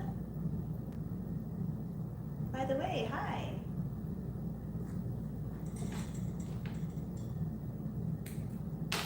Tell me.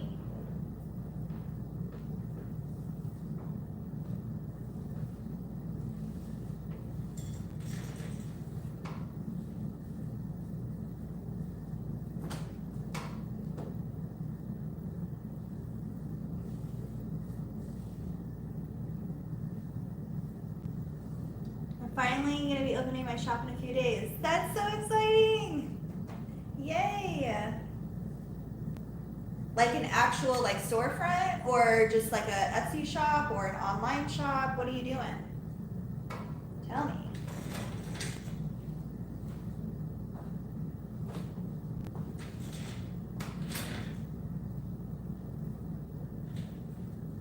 Nice. takes a long time to get anything set up. Trust me. I started with Etsy, and then I went to GoDaddy and Etsy, and then I had that other company do my website. I've always done Etsy, doing all the other things too. And then I got rid of that company, and then I started my own with Shopify. And it's a work in progress, let me tell you. It's good, but it's hard. So, I'm so proud of you. Good job. You can link it. I want to look at it. Link it in here. What are you going to be selling?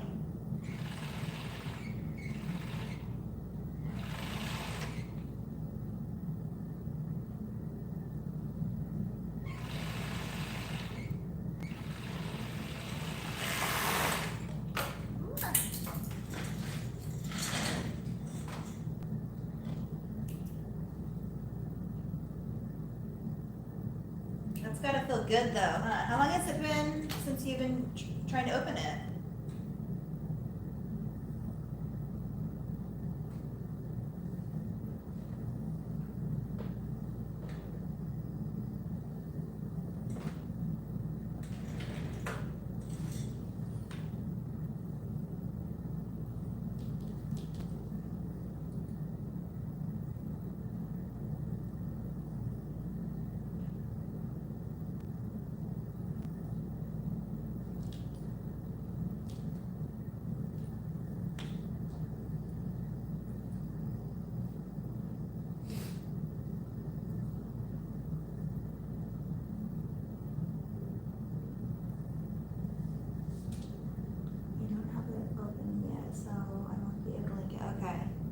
Be selling baby clothes and kids stuff. It's taken me around 6 months.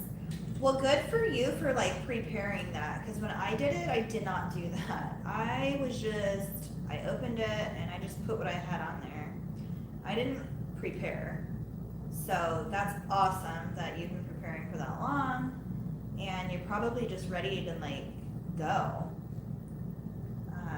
But again, it's Etsy, so I'm sure you have patience if you wait for 6 months, but you're gonna have to have a lot of patience just to get it like actually like flowing, because Etsy is a beast.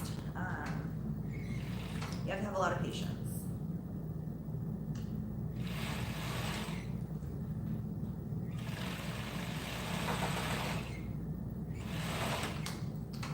But it's good when it's good, that's for sure. That's why I've never not done Etsy while I've done other things, because it's just like, I know there's like, everyone has their own take on it, but I feel like it's a no-brainer for me anyway. Like, I don't know. It's always just kept me busy. And yeah, they have fees here and there, and some things people don't agree with, and this and that. And I don't agree with everything Etsy does either, but it's almost just like, it's just there. It's easy. Everyone shops from Etsy, so it's always going to be there. And I just don't have to think about it. So it's always just a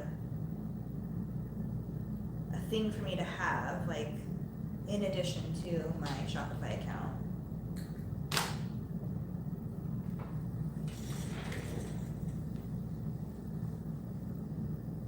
Hi, Liz. Thank you. Yes, I know. I was supposed to be back a long time ago. I said when school started I'd be back, but school's been in session for what, almost 3 months now? Yeah. I'm like counting on my fingers. But I've been trying to get back on my feet, like, since school has started, because I was so, like, all over the place for summer and having the kids home and stuff. So I'm just like, and then we traveled a ton, and so yeah, I'm trying to get back. I know I've said that like over and over and over and over again, but it's the truth. Life is crazy.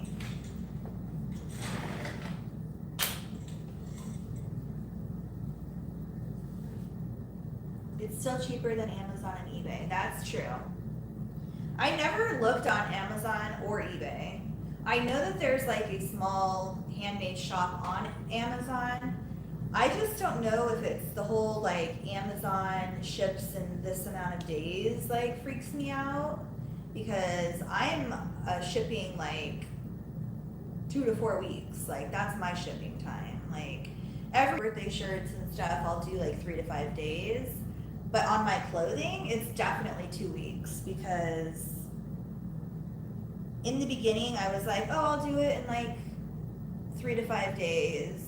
And then I was just constantly like stressed and rushing on everything. I'm like, I don't want to do that. I'm not doing that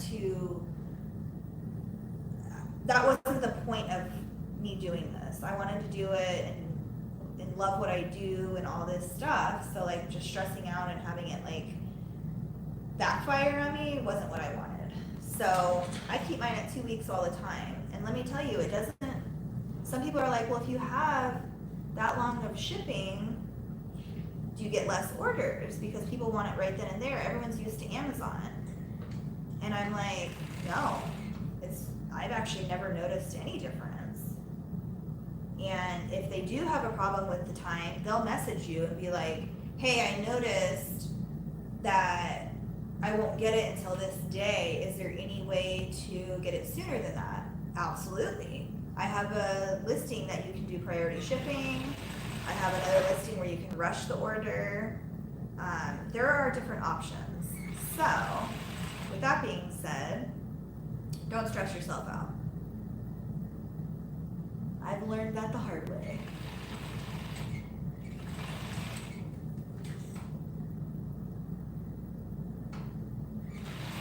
Also, plan ahead. I've also learned that the hard way. Always plan ahead. I've actually done really good this year with, not YouTube obviously, because I've been gone, but with my making stuff, like for the holidays and stuff, I've actually done really well on planning wise. Like I got because I completely missed Christmas last year. Like I used my year before print because I didn't even have time to like do my new print. That's how behind I was last year. So this year I finally did it the right way. I've been doing my holiday prints like months in advance. Like I did Halloween in August or July, the end of July.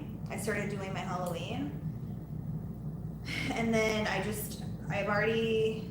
had my Christmas prints here for like 3 months already. I got my Christmas prints when I got my Halloween prints. I ordered them at the same time. I just haven't done anything with the Christmas ones, so I already have them now. So I'm more ahead than I was last year. Let's just put it that way. It's a lot of planning.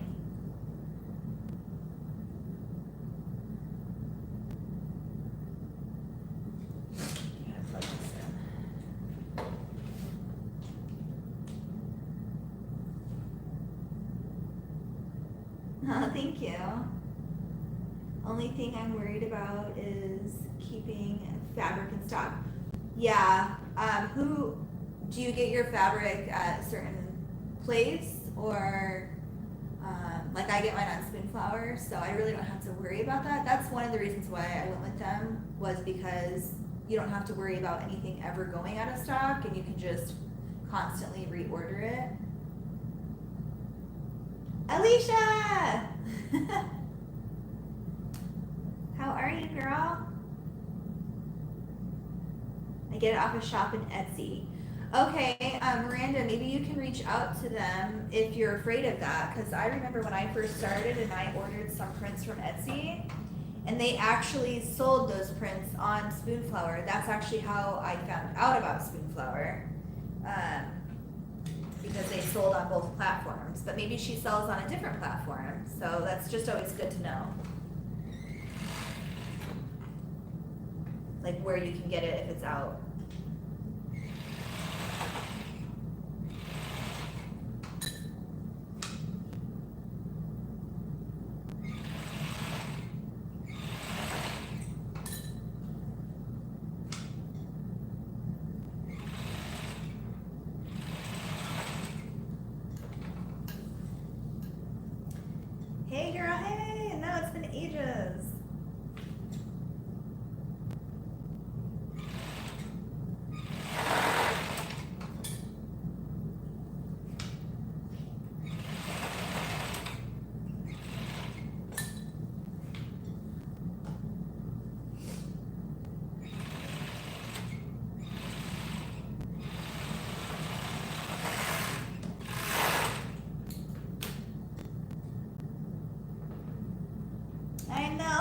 miss you guys too.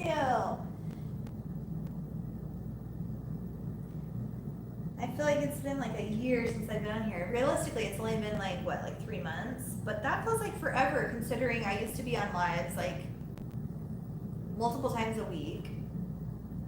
And I did videos a lot. Like, I just haven't been, I've been absent. But yeah, totally understand the whole spoonflower thing. Once you, this is how I say it.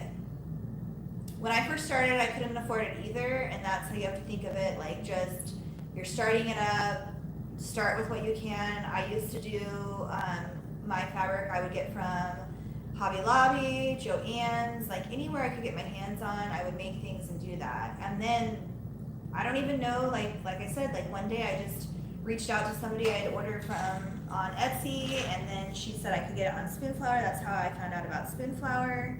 And then from then I was just like, oh, I'm just gonna start ordering from here because I never have to worry about it going out of stock. But then it's expensive, so you just up your prices. So if you feel like your product is good and you're like, you have faith in your work and you think everybody else will love it too, then there's no problem in upping your pricing, because your pricing should go along with the quality of your product. And the quality of your product is what you put into it and what you make it out of and stuff. So never be afraid to do your pricing on that, especially if you're buying like super expensive fabric. That's just how I thought of it. And then once I went with that, I don't have the stress of, am I going to be able to get that print again? Because you never know how many times you're going to have to order it and reorder it again. And it is expensive. And trust me, I like gulp every time I order a bunch of yardage from Spoonflower, but I always make it back because I sell it right away. And it's not like I sell yard for yard. Like, it's not like I'm paying $29.50 a yard and I'm selling it for $29.50. No, absolutely not. You sell it for more than that. You figure out how many pairs of, like, say this size of bell bottom, what size is this?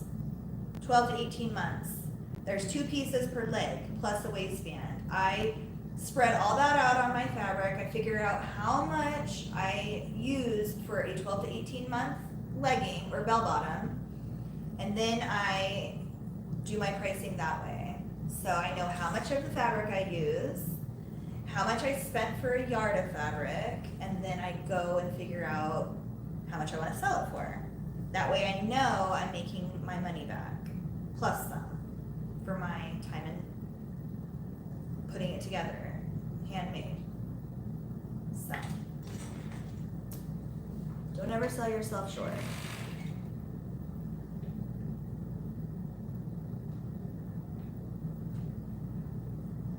Sorry, I was going on a tangent when it's about like that sort of thing. Because I was there too in the very beginning and I didn't know how to do it. And I was scared to do it. My husband's actually the one who got me to actually up my prices and be okay with it. Because I was like, no, nobody's gonna wanna buy it. But actually, it's crazy to think about it this way, but people like to buy the more expensive stuff because it's better quality, they feel like. If it's more, and they know that it's good stuff, they don't care, they don't even think about it. Like, honestly, they don't.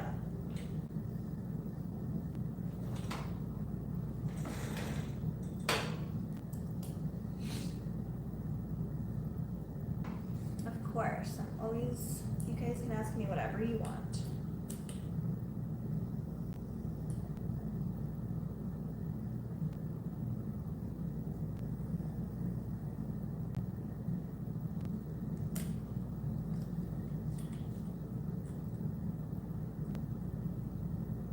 Wait to see all your stuff though.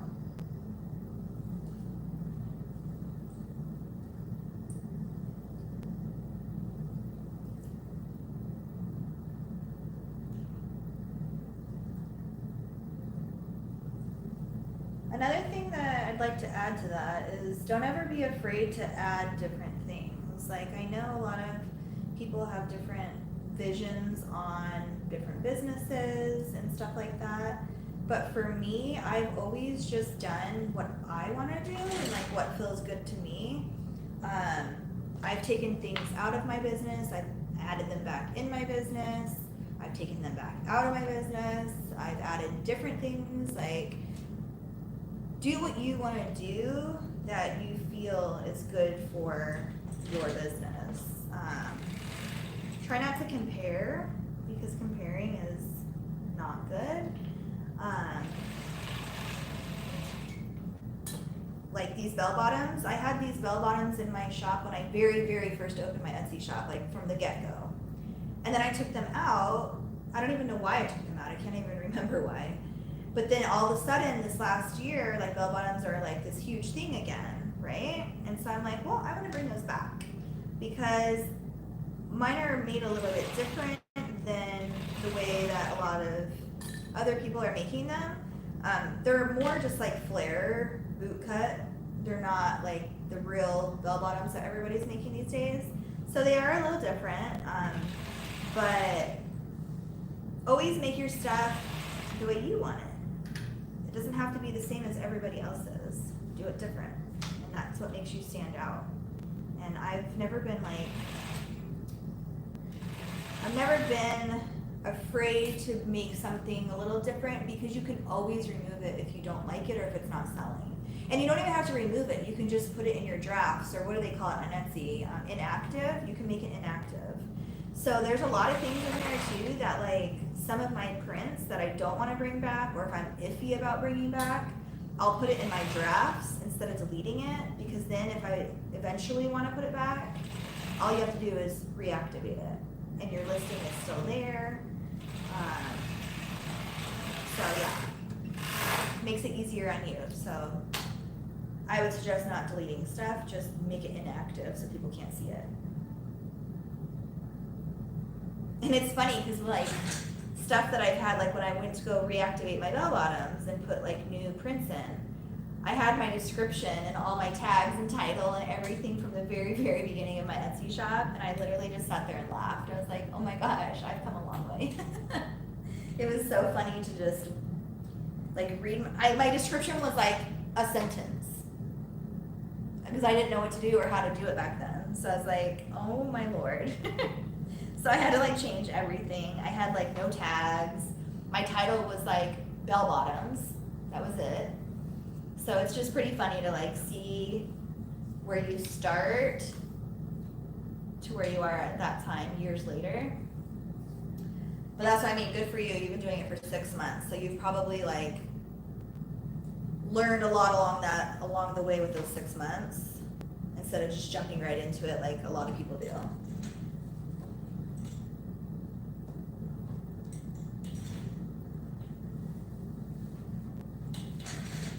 So whenever I get orders of multiple of the same, I always wonder, these aren't twins because they're different sizes. So there's a 3 to 14 and then a 12 to 18 month. So I'm wondering if the 12 to 18 month is having a birthday and they're doing like a photo shoot or something like that. I just always think about that and think how cute. Okay, so these are done. What do I want to do next? I need to press them and then package them. So I'm gonna turn this off. I just turn it off. It's not in use. My machine is on, I believe.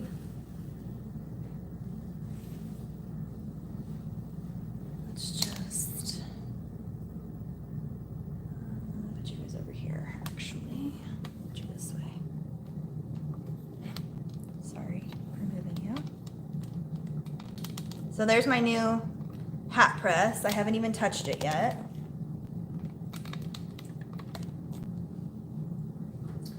This is on. So this is a print that I've had for like 3 years, but it's so popular that I just keep it on because everybody loves it. So you don't have to take, I add new prints every year, but I also keep prints too.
time I did like a custom one was when like Sarah did it, she made me the design. I don't really know how to put that. So she created the design and then I ordered it from Spoonflower. Another time I tried, in the very, very beginning of my adventure of my business, I wanted to see, because Spoonflower you can obviously upload and then print it out. I was like, I wonder how good it would be if I like uploaded a picture. So I did it, and it actually turned out pretty good. It was for my neighbor. He made a Lego car and he was so proud of it. I wanted to make him a blanket of it. So I created from a picture I took a blanket for him, and it actually printed out really good on Minky. So that's the only time I've ever done it. But there are like custom print on demand like shops that you can use. They're just all super expensive no matter where you go. I just bought a Juki machine from Sewing Machines Plus. Tried using your name. You do not get a discount on big ticket items. And with the vacuum I won. I love it.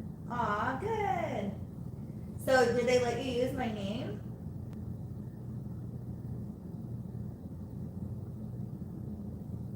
I should get, I have a link for like literally anything you buy, even needles. Like I have a special link.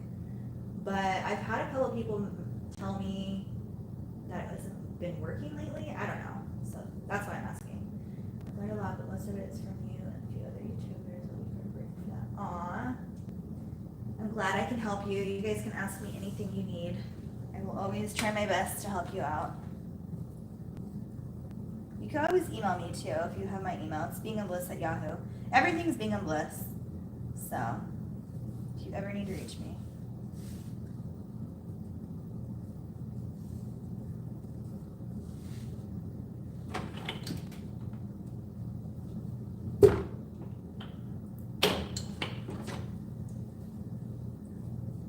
What Juki did you get? Did you get a serger or a cover stitch?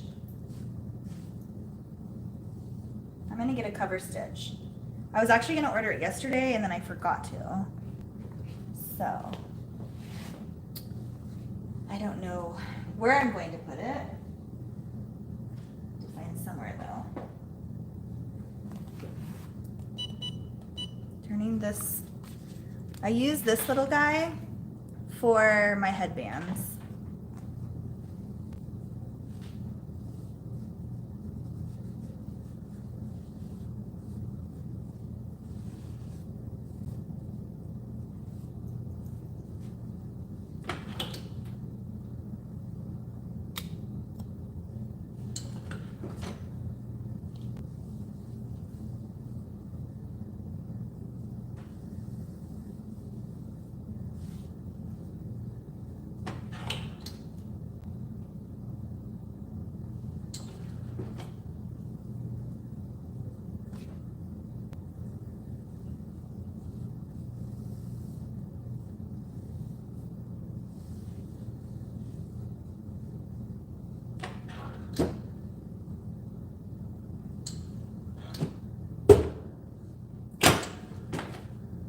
So the way I've been packaging these after they've been pressed is I fold them. I make sure all the wrinkles are out underneath here.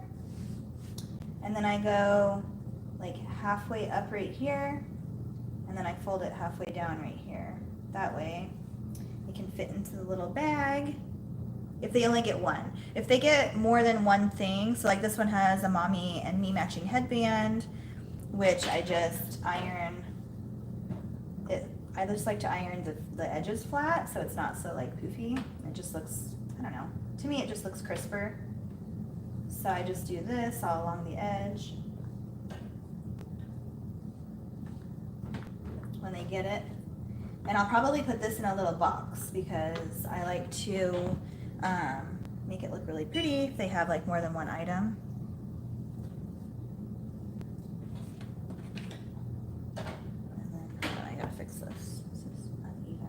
I'm very OCD about it. I like to have the seam like right in the middle. So what I'll do is flip it out and I'll just bring the middle seam like into the center a little bit more.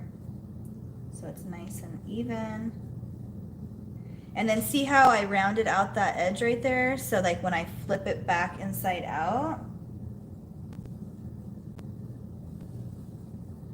you can't see it on the outside. It's like nice and tucked away inside there, so you can't see it.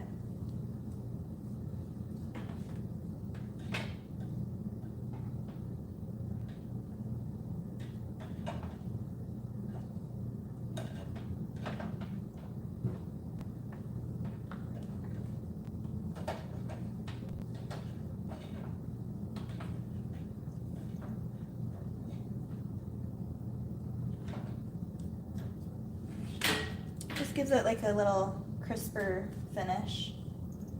So there's my little headband. So that order's done.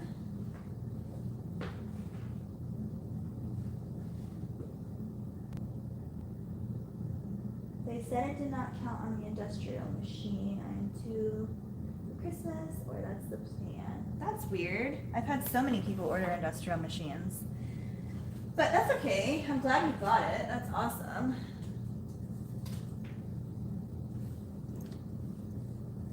I love Majiki.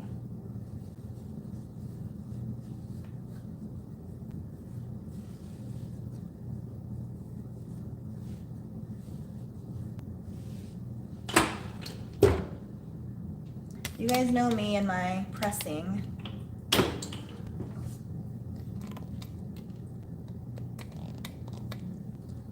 I just think it looks so much nicer after the finished product, and it's quicker for me.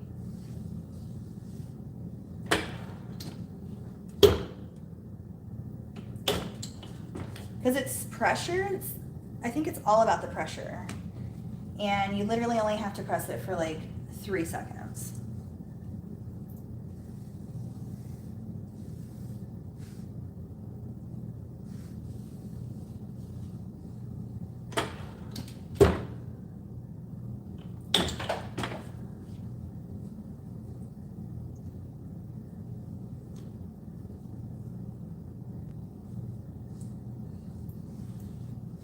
So this one will go in a bag because it's just this piece right here. That's it.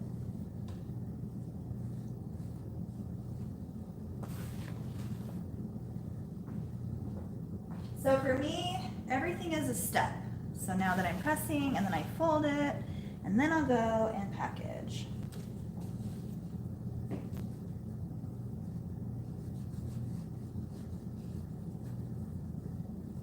I never do like one thing at a time, or like one item at a time.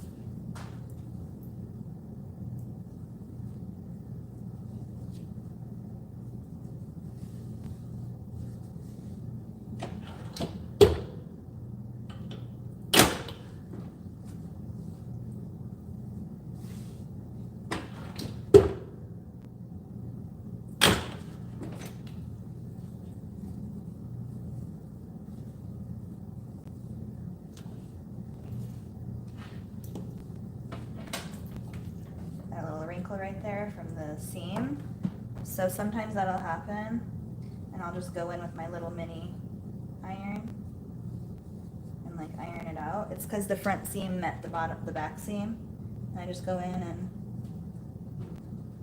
press it out, and then it's gone.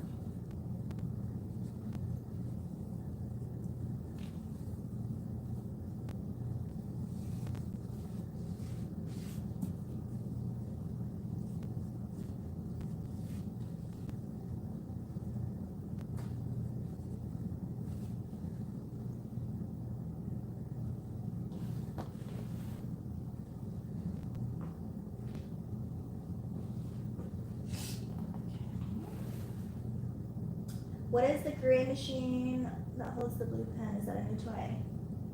Oh, that's my hat press. It's the Fusion IQ, the Hotronics. I haven't used it yet. I've had it for legit like 3 months, and I haven't even touched it. I've turned it on, but I haven't touched it. So it's my hat press. It's this one. So I have plans for it, but I haven't touched it yet.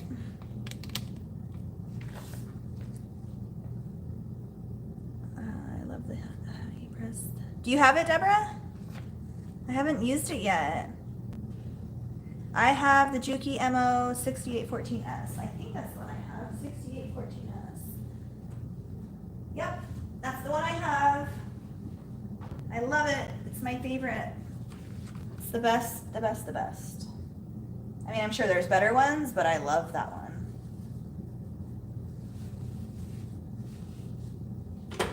It does what I need it to do perfectly. I've never had one issue. And I don't want to jinx myself.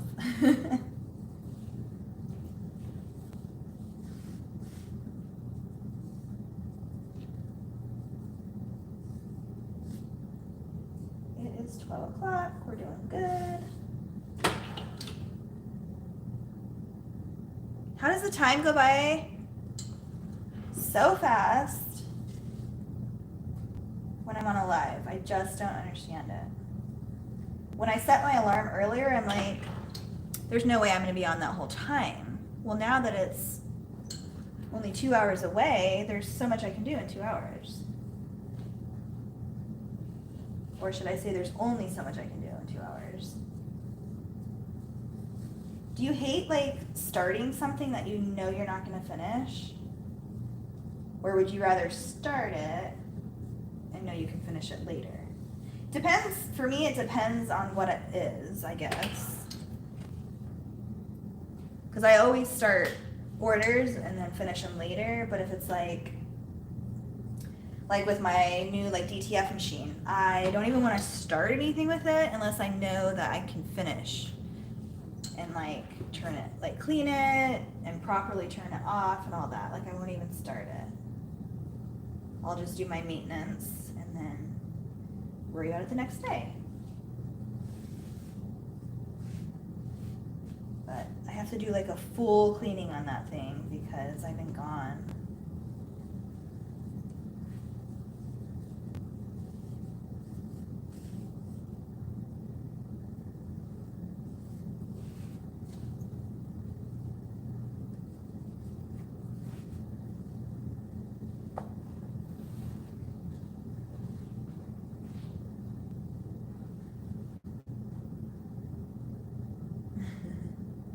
Is it a air threader?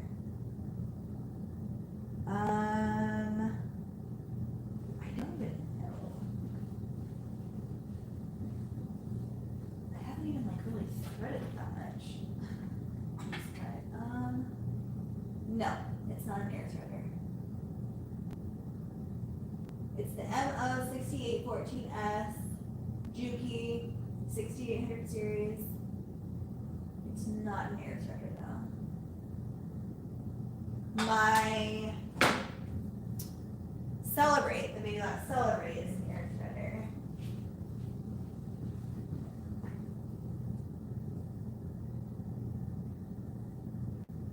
Hi Sandra. I know, it's been forever. I'm surprised any of you guys still see me on here or had a notification. It's been that long.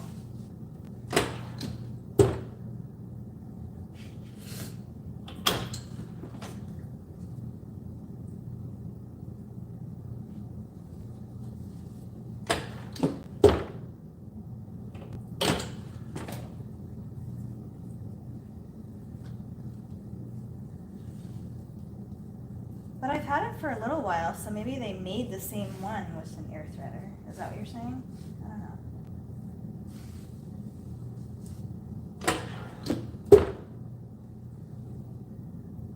Is it hard to thread? No, it's actually super easy. That's why I didn't even like know. I was like, it's so easy. But if you need help, ask me, because I think the first time I had to like rethread a certain, I can't even remember where it was, but there's this one part that you have to thread that is kind of confusing if you've never done it before. But then once you know how to do it, it's super simple. That probably just completely confused you. It's super easy. I can even send you the video I watched, because I watched a video because I was so confused. Like, I'm doing everything right and it's not threading right. And so I found a video on YouTube, obviously, and it helped me to thread it. And now I always know where that part is. It's hard because I can't show you.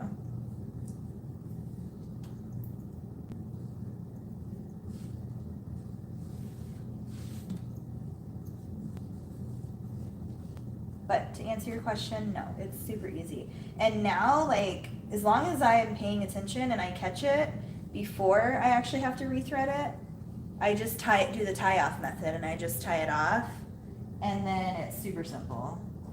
You just pull it through.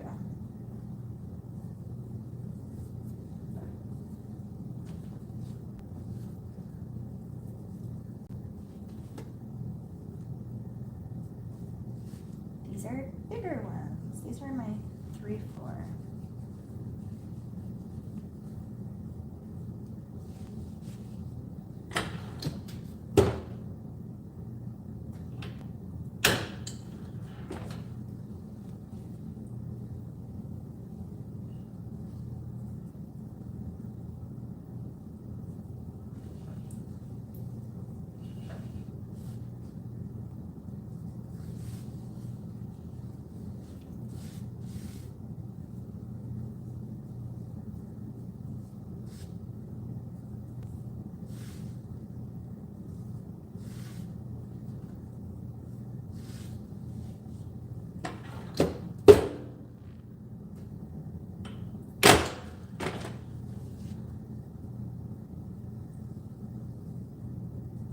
Just right. I hate when they're off.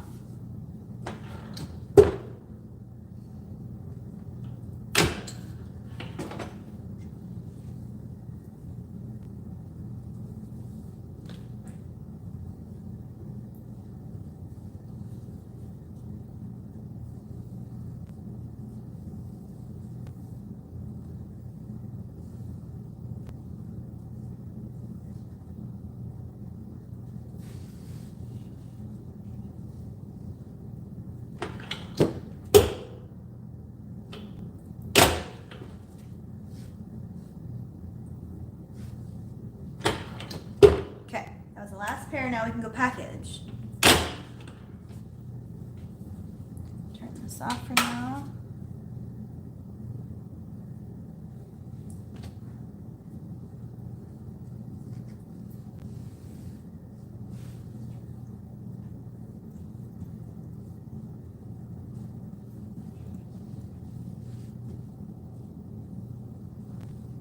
Sometimes with the bigger ones, I have to do it like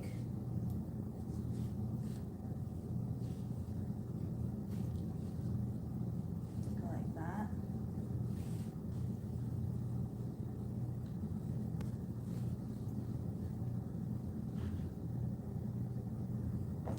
Okay. Let me see what my phone is at. 47. I think we're good.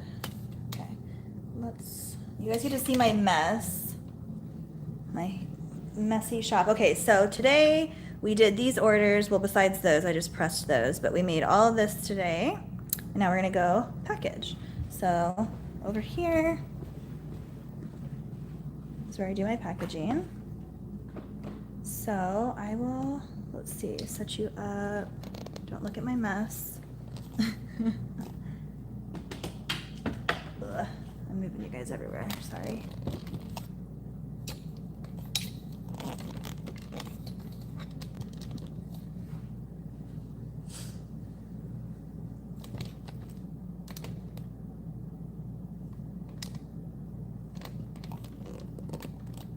Here. Let me go grab packages really quick.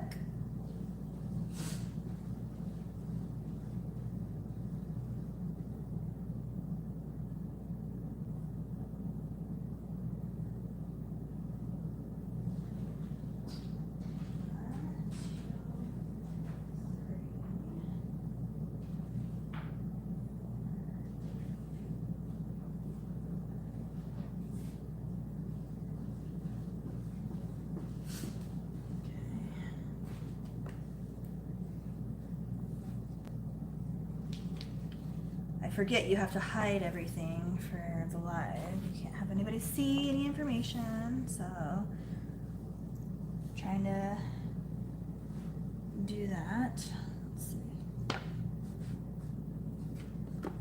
I need to restock everything. So I keep my little business cards and then my little clothing cards in here to pull from. I had to redo my whole shipping area because of my machine that I got. Have you guys seen that? Let me show you. I'll turn you guys back around for a second. So this is my DTF machine. So I had to move everything. So that's my printer. That's the computer I use for it. My air purifier and my dryer. So this used to be my shipping like setup area, which I had to move over here. So now I have like it all right here. Yeah, so it's a little cluttered, but I'm working with it. This is some stuff that I've gotten in stock. I got some hats down there. I got some stuff going on. So lots of random things coming. Here's all my extra fabric over here that I need to put away. Yeah, my shop is a giant mess right now. I got this new tumbler in. I got 2 of them actually I have here. That's my Cricut machine. This is a cute little shirt. This shirt, I actually ordered this print. Oops, sorry. Uh-oh, my phone's falling. Let me tighten that. I got this print from Pink's Tees and Things. So cute. So I got these for my sons for Halloween. Little Boo. So cute. This is a new shirt that I made to match my pumpkin spice print. Super cute. And then this is a print that I printed out on my new machine. So that's a shirt that I made before vacation and I forgot to upload it, so it's a no-go now because, yeah, haven't done it yet. So yeah, I had to get this because I needed a space for my printer stuff because this is my sublimation printer up here with a bunch of junk over there. And then over here, I have my powder down there for now. And then this is just like all my DTF stuff. So, all crammed back in this area.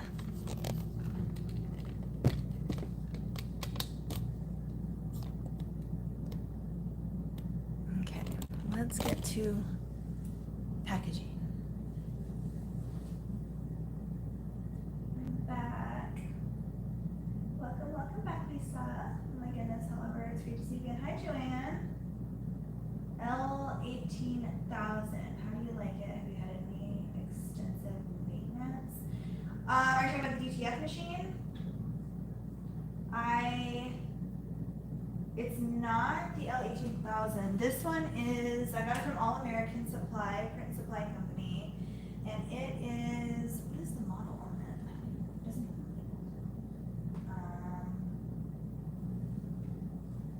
which one is this? It's on their website. It's brand new. But yeah, it's supposed to be, I wanted one that was low maintenance because I've gone a lot, as you guys all know.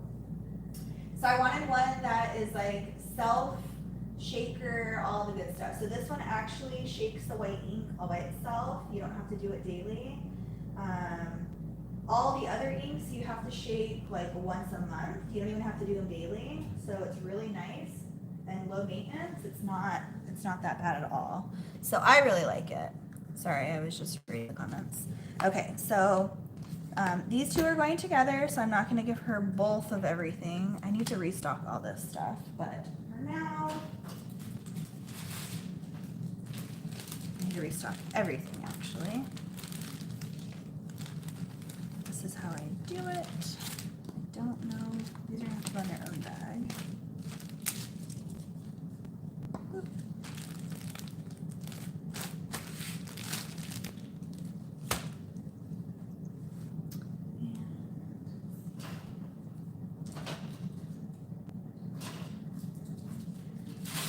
Talking to myself now. So I have to get creative with the bigger ones because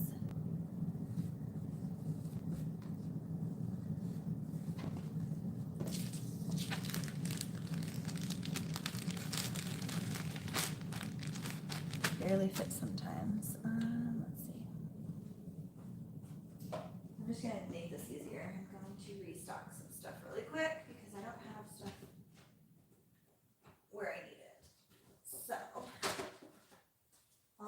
restock stuff is down there. So these are what I put in all of my packages.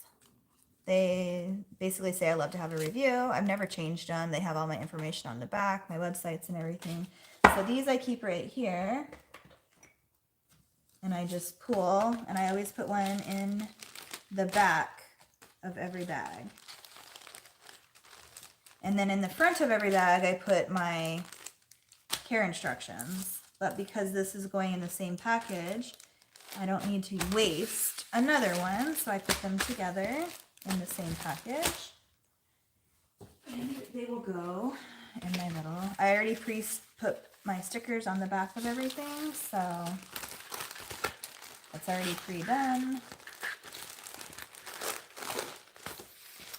And then this is their, I already printed out their shipping label this morning before I got on the live. So we'll do that.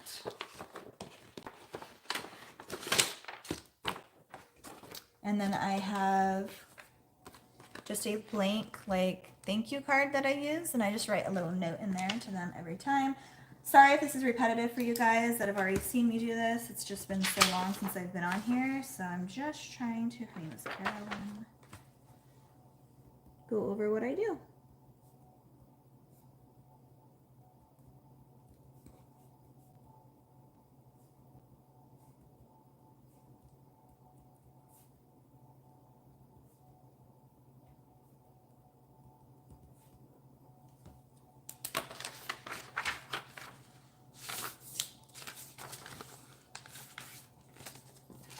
And I put that with my business card on top. And ta-da, it's done.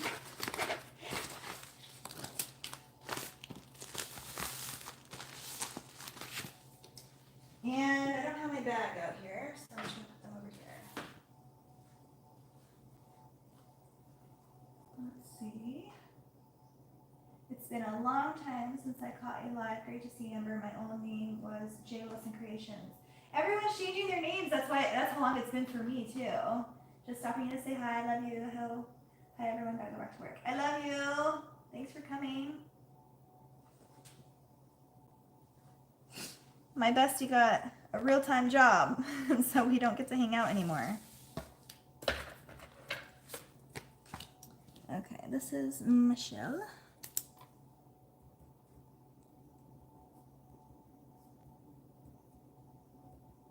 So usually when I'm not live, I usually write all my thank you notes. I have it like all laid out and I write them like all at the same time. That way when I go to package, I can just put everything together at the same time. But because I can't really show you guys their information, it's really hard to like lay everything out and do it like that. So I'm going to do it one at a time.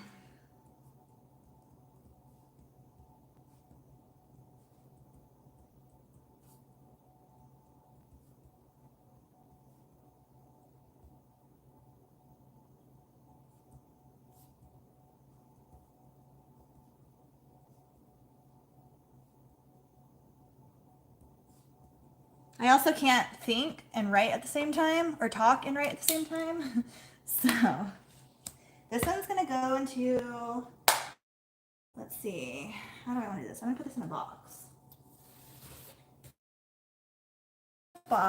because I like to make the headbands, the matching headbands, like super cute. I don't know, it's just me.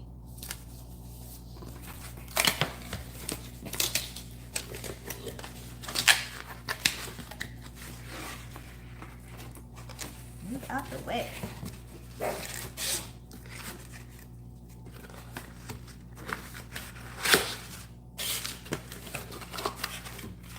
So when I package my clothing,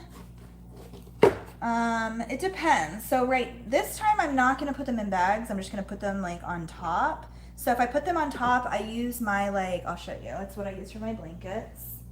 If they are in packages, so it's this filler, so it doesn't shed or anything, so I feel comfortable like laying the clothes on top of it. But if I put them with my crinkle stuffer, I usually like to put them in like separate bags. So this is how I do it, just like that. And then I'll just like tuck the edging.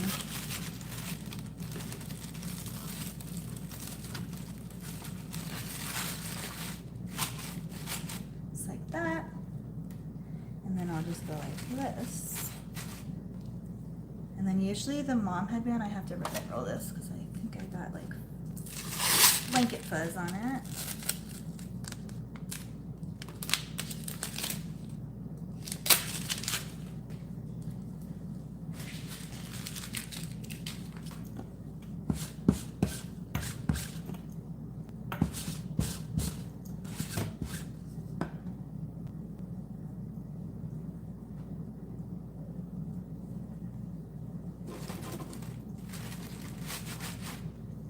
Mommy.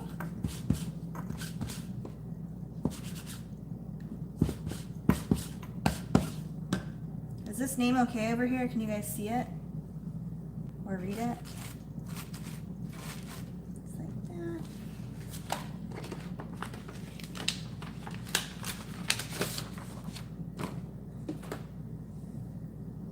And then I always like to put this kind of paper over it. I have to cut it down. This is what I use for my blankets, but when I do packaging like this, when they're not in bags, I always cover it. I don't know why, it's not gonna get dirty or anything, but it's just nicer. You guys know me, I'm all about my packaging. So this is a vellum paper that I've made by myself, just printing it out with my cheapest printer from Walmart. This is vellum paper. I get it on Amazon, and it's super nice and thick. And I made it in Canva, and I just took my logo in black and white, and I just used the transparency, and I think I put it down to like 48%, so you can see it, but it's like very like translucent almost. So it just looks like tissue paper.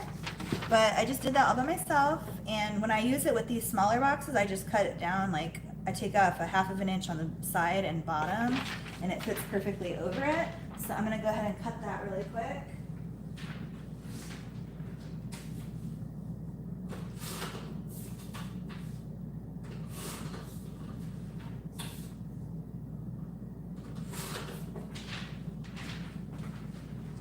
So I just cut it down to fit like right over it, just like that. And that's it. So we have 2 headbands, and we have a I have a thank you letter, I have my business card, and because I didn't package it with anything, I didn't add it. So I'm gonna add this other card, and I always lay it face up, like that. That way she can read the instructions when she opens the package. So there's her package, just like that. So I need to print out her packing slip. I don't think I did that. Let's see this.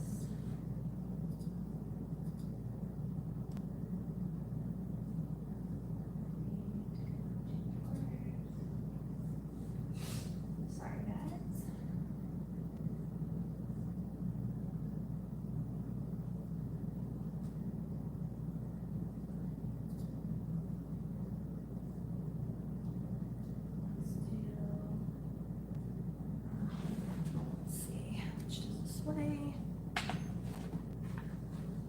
I usually have presets in here, but sometimes I change it up if I want a different packaging. Because sometimes I would put that in just like one of those mailers. So 8 ounces. That's exactly how much it was. Just 1.5.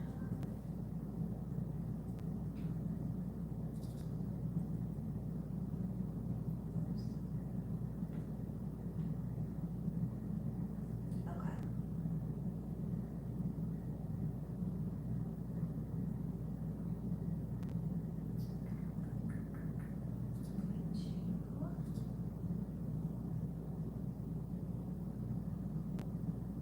Same. So sometimes I check to see, like, priority mail right now is literally the same as first class mail. So, I always check either one to see which one's better.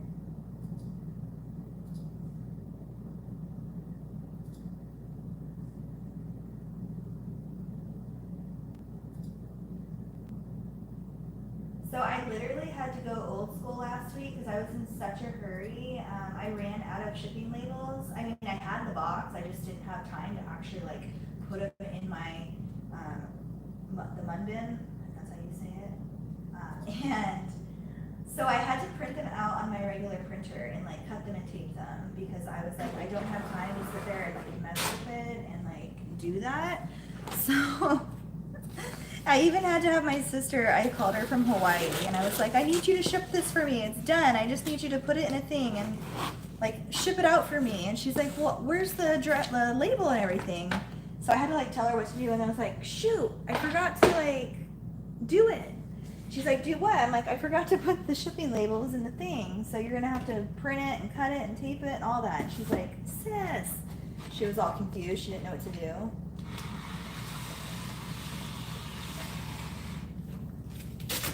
So I'm just back here.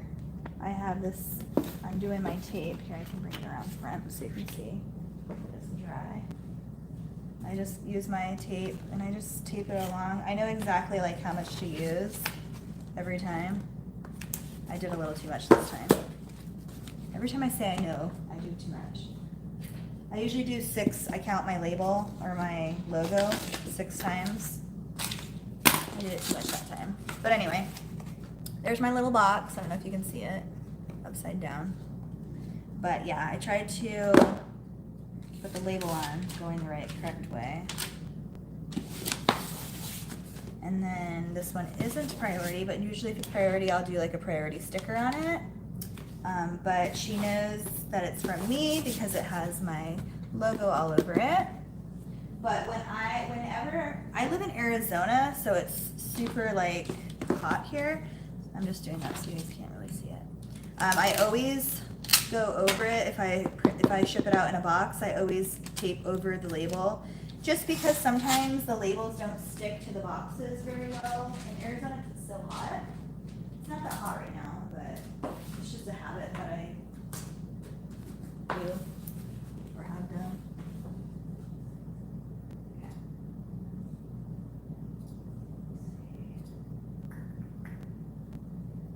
Okay. Excuse me, sorry guys.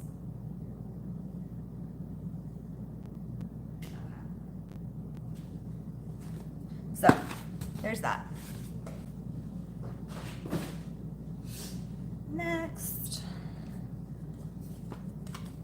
same thing as always.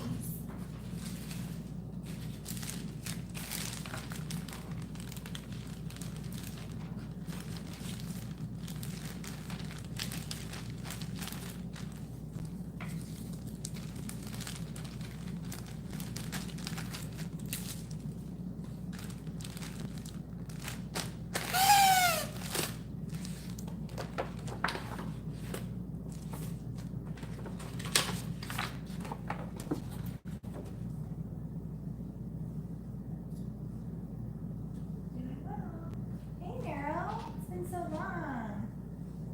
Let's see, I'm missing some great comments. Let's see, I researched my own name, forgetting my business spelling, and my own name was already taken. Oh no. Very nice. Amber, where did you get your dispenser from that you hold your Do Not Bend stickers? Let me see which one. Hold on.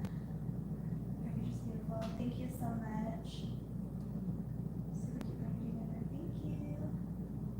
I got that tape for so long, and then I switched companies because the one that I used to use on Etsy is no longer doing it. So I got the tape I use now from, what's it called? Sticker Mule, and I love it. But you have to like request to have the craft background, and it's not even actually craft background color. It's like they just do a tan color, but it matches the boxes like perfectly. So anyhow, oh, this sticker thing or the roll, I got these little containers on Amazon, and I can show you what they look like. So it's just this like little thing. I have this container I got at probably Walmart. It has 3 compartments, and these are just stuck in here. I just shoved it in here, so it's just like that, and I just put it inside here. and I just pull it when I need it. These things right here, I got these on Amazon, and I just put my stickers in them. They're like shoved in there, so I can't really take it out. This one can come out, but they just look like that. And then I leave it open a little bit because it's just easier to pull the sticker out when I need to. But yeah, they just come out. Super simple.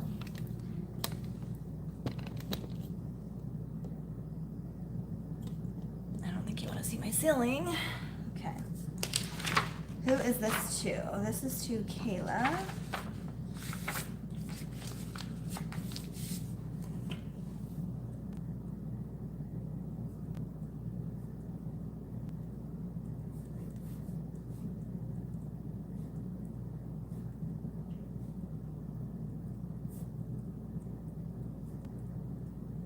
I try to write a different letter for everyone. I don't want them all to be the same always, so in my head I'm like, what can I say?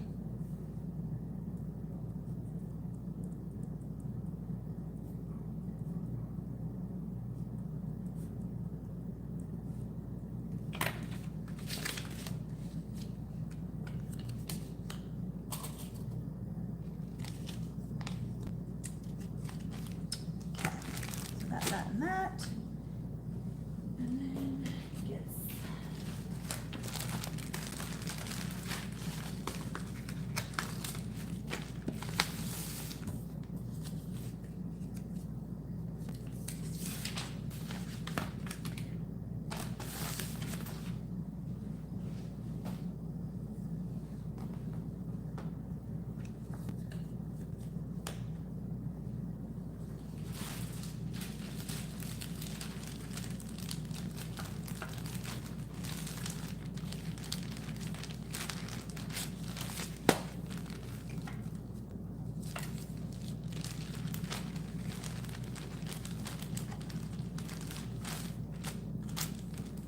these little note cards always have helped me with getting reviews because it just says on there, I'd love a review. So people see that because it's in the packaging. That's why I put it in the back here so that they can see like there's something there, like they need to read that. So it's just super, something like you wouldn't think would go a long way, but it actually does because people read those. I always read the postcards that come in my mail anyway. And I feel like ever since I started doing those, they've actually helped me a lot with getting reviews.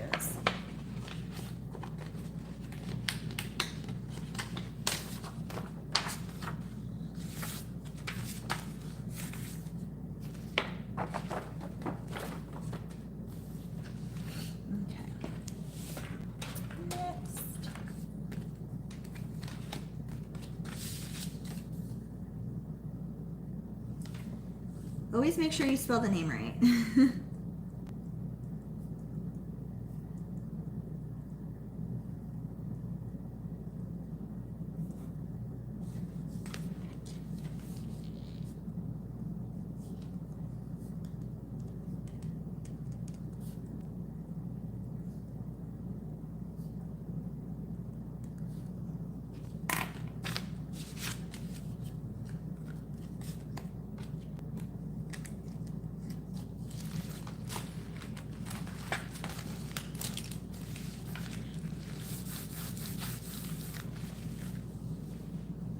This one's priority, so I'm gonna put a priority sticker on here. Ooh. So I just put it down here on the bottom usually, so you can see it.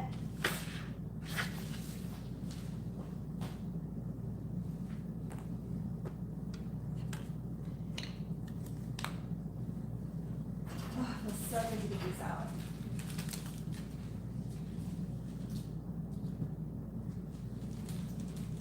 You guys, I see so many familiar names on here. I'm so happy I got to be on here with you guys today. It's been so long. So long.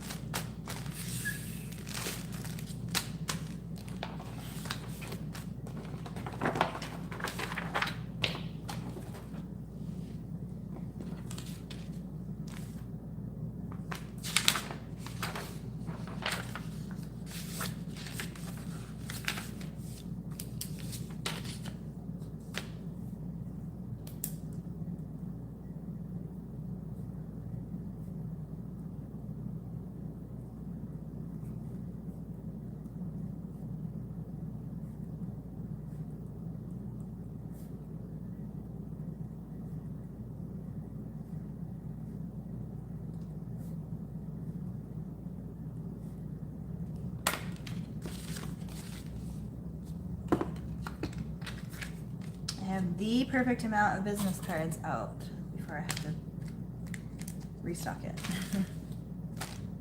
Okay.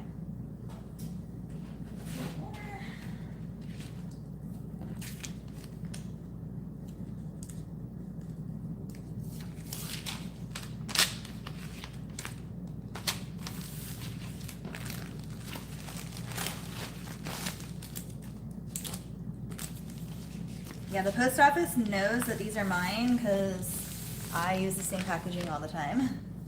So that know the rose gold, they think, oh, that's being a list. One time I had a package that came back for like a return address or something. I don't even know what the problem was. I can't remember. It was a while ago, like last year during Christmas time. And they knew exactly. As soon as I walked up and I had a question, they were like, oh yeah, we have your package. And it was the rose gold.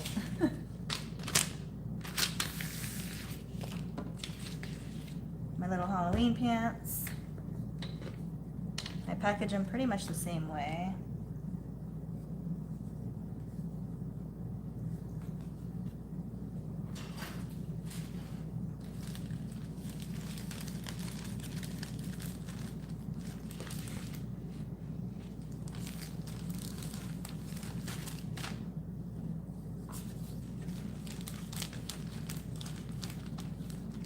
Plus, I feel like when I put this back here, it makes it like secure so the pants don't like flop around everywhere. And I feel like it keeps them intact, like for when it's getting shuffled through the mail and stuff. They can't like get all crazy wrinkled and stuff.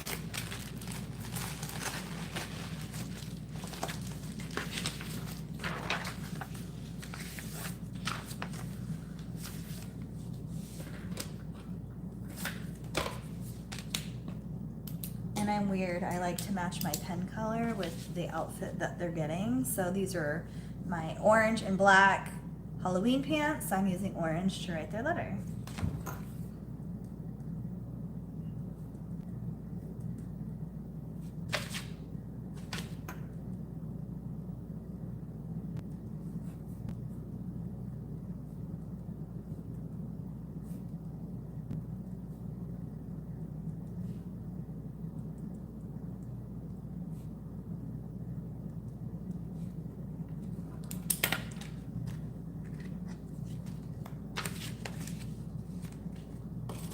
And that is how I do it. And that's it. We packaged everything.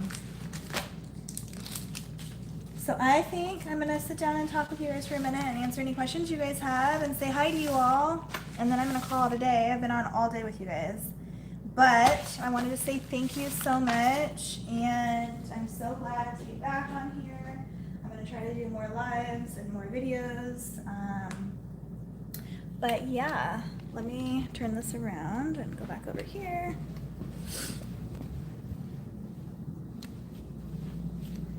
And talk to you guys for a second.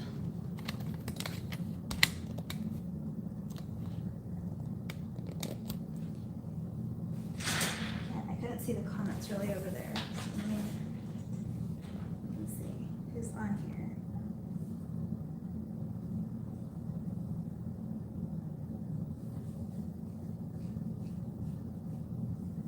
Nero, how are you? How are you liking the blanket, the sew study table? Have you used it? How does it work for you? Do you like it? Hey, Megan.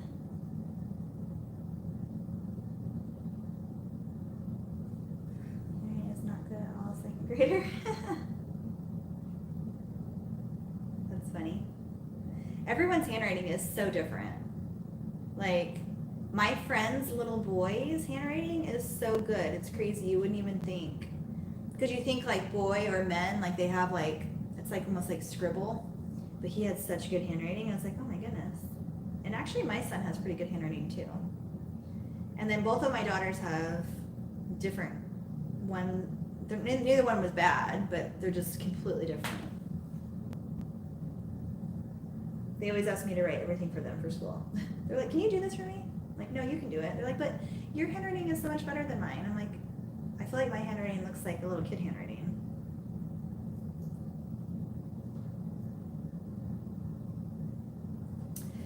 So yeah, so my next move is, well, I can't wait to use my hat press because I've had it for 3 months and I haven't touched it. I've literally set it up and it's just been there.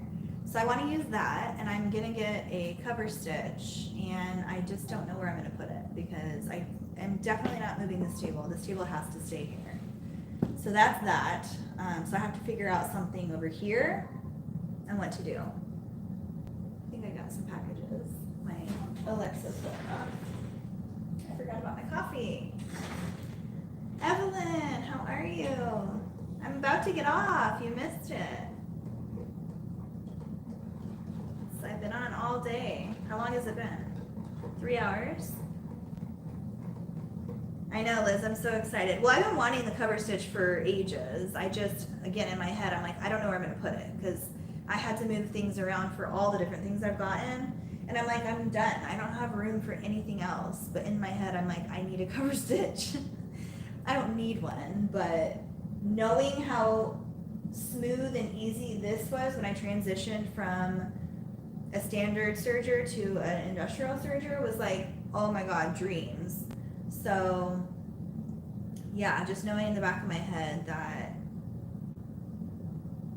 it would be even more professional, I want it.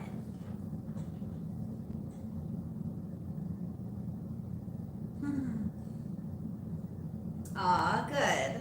I'm so glad that you love it because I love mine too.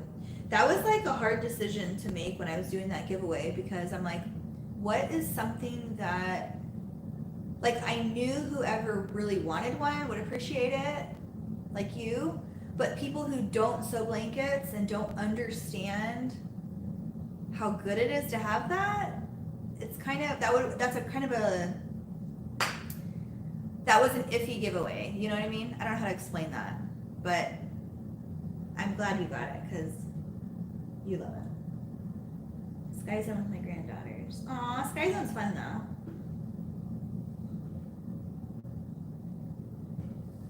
Yeah, I'm still getting used to having my blanket machine on this table. I like it. It's a love-hate. I love it, but I don't know.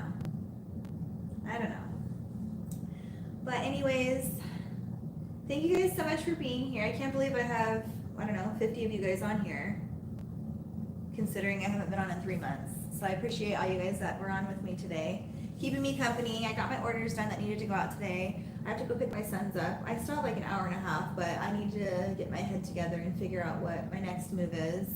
And I have a big order going out with these. I don't know if you guys saw this dinosaur print. I have a romper to finish up right here. We'll just top stitching. But it's this print. It's so cute. I mean, I put it on Instagram. I haven't pressed them or anything, so they're not like perfect yet. But this dinosaur print for Halloween is so cute. So I have a big order of this going out. She has the leggings, matching headbands. Basically every item that I make is going out. She ordered all of it. The bib, scrunchie, headbands, leggings, romper, bell bottoms, because she wants her son to match. The dinosaurs are for her son, but she wanted her daughter to match too in pictures, and she loves the dinosaurs, so she's like, make me some bell bottoms. I'm like, that would be super cute. So I'm gonna work on that, but I'm gonna head out for the day. But thank you guys so much for being here again. If you have any last questions, please let me know, or you guys can always email me, beingabliss@yahoo.com. I'm gonna try to post a video this next coming week, now that I'm home and not traveling anymore. So I will be here for the rest of the year, at least. I love you guys so much. Thank you for being here. I'll see you guys all next time. Bye.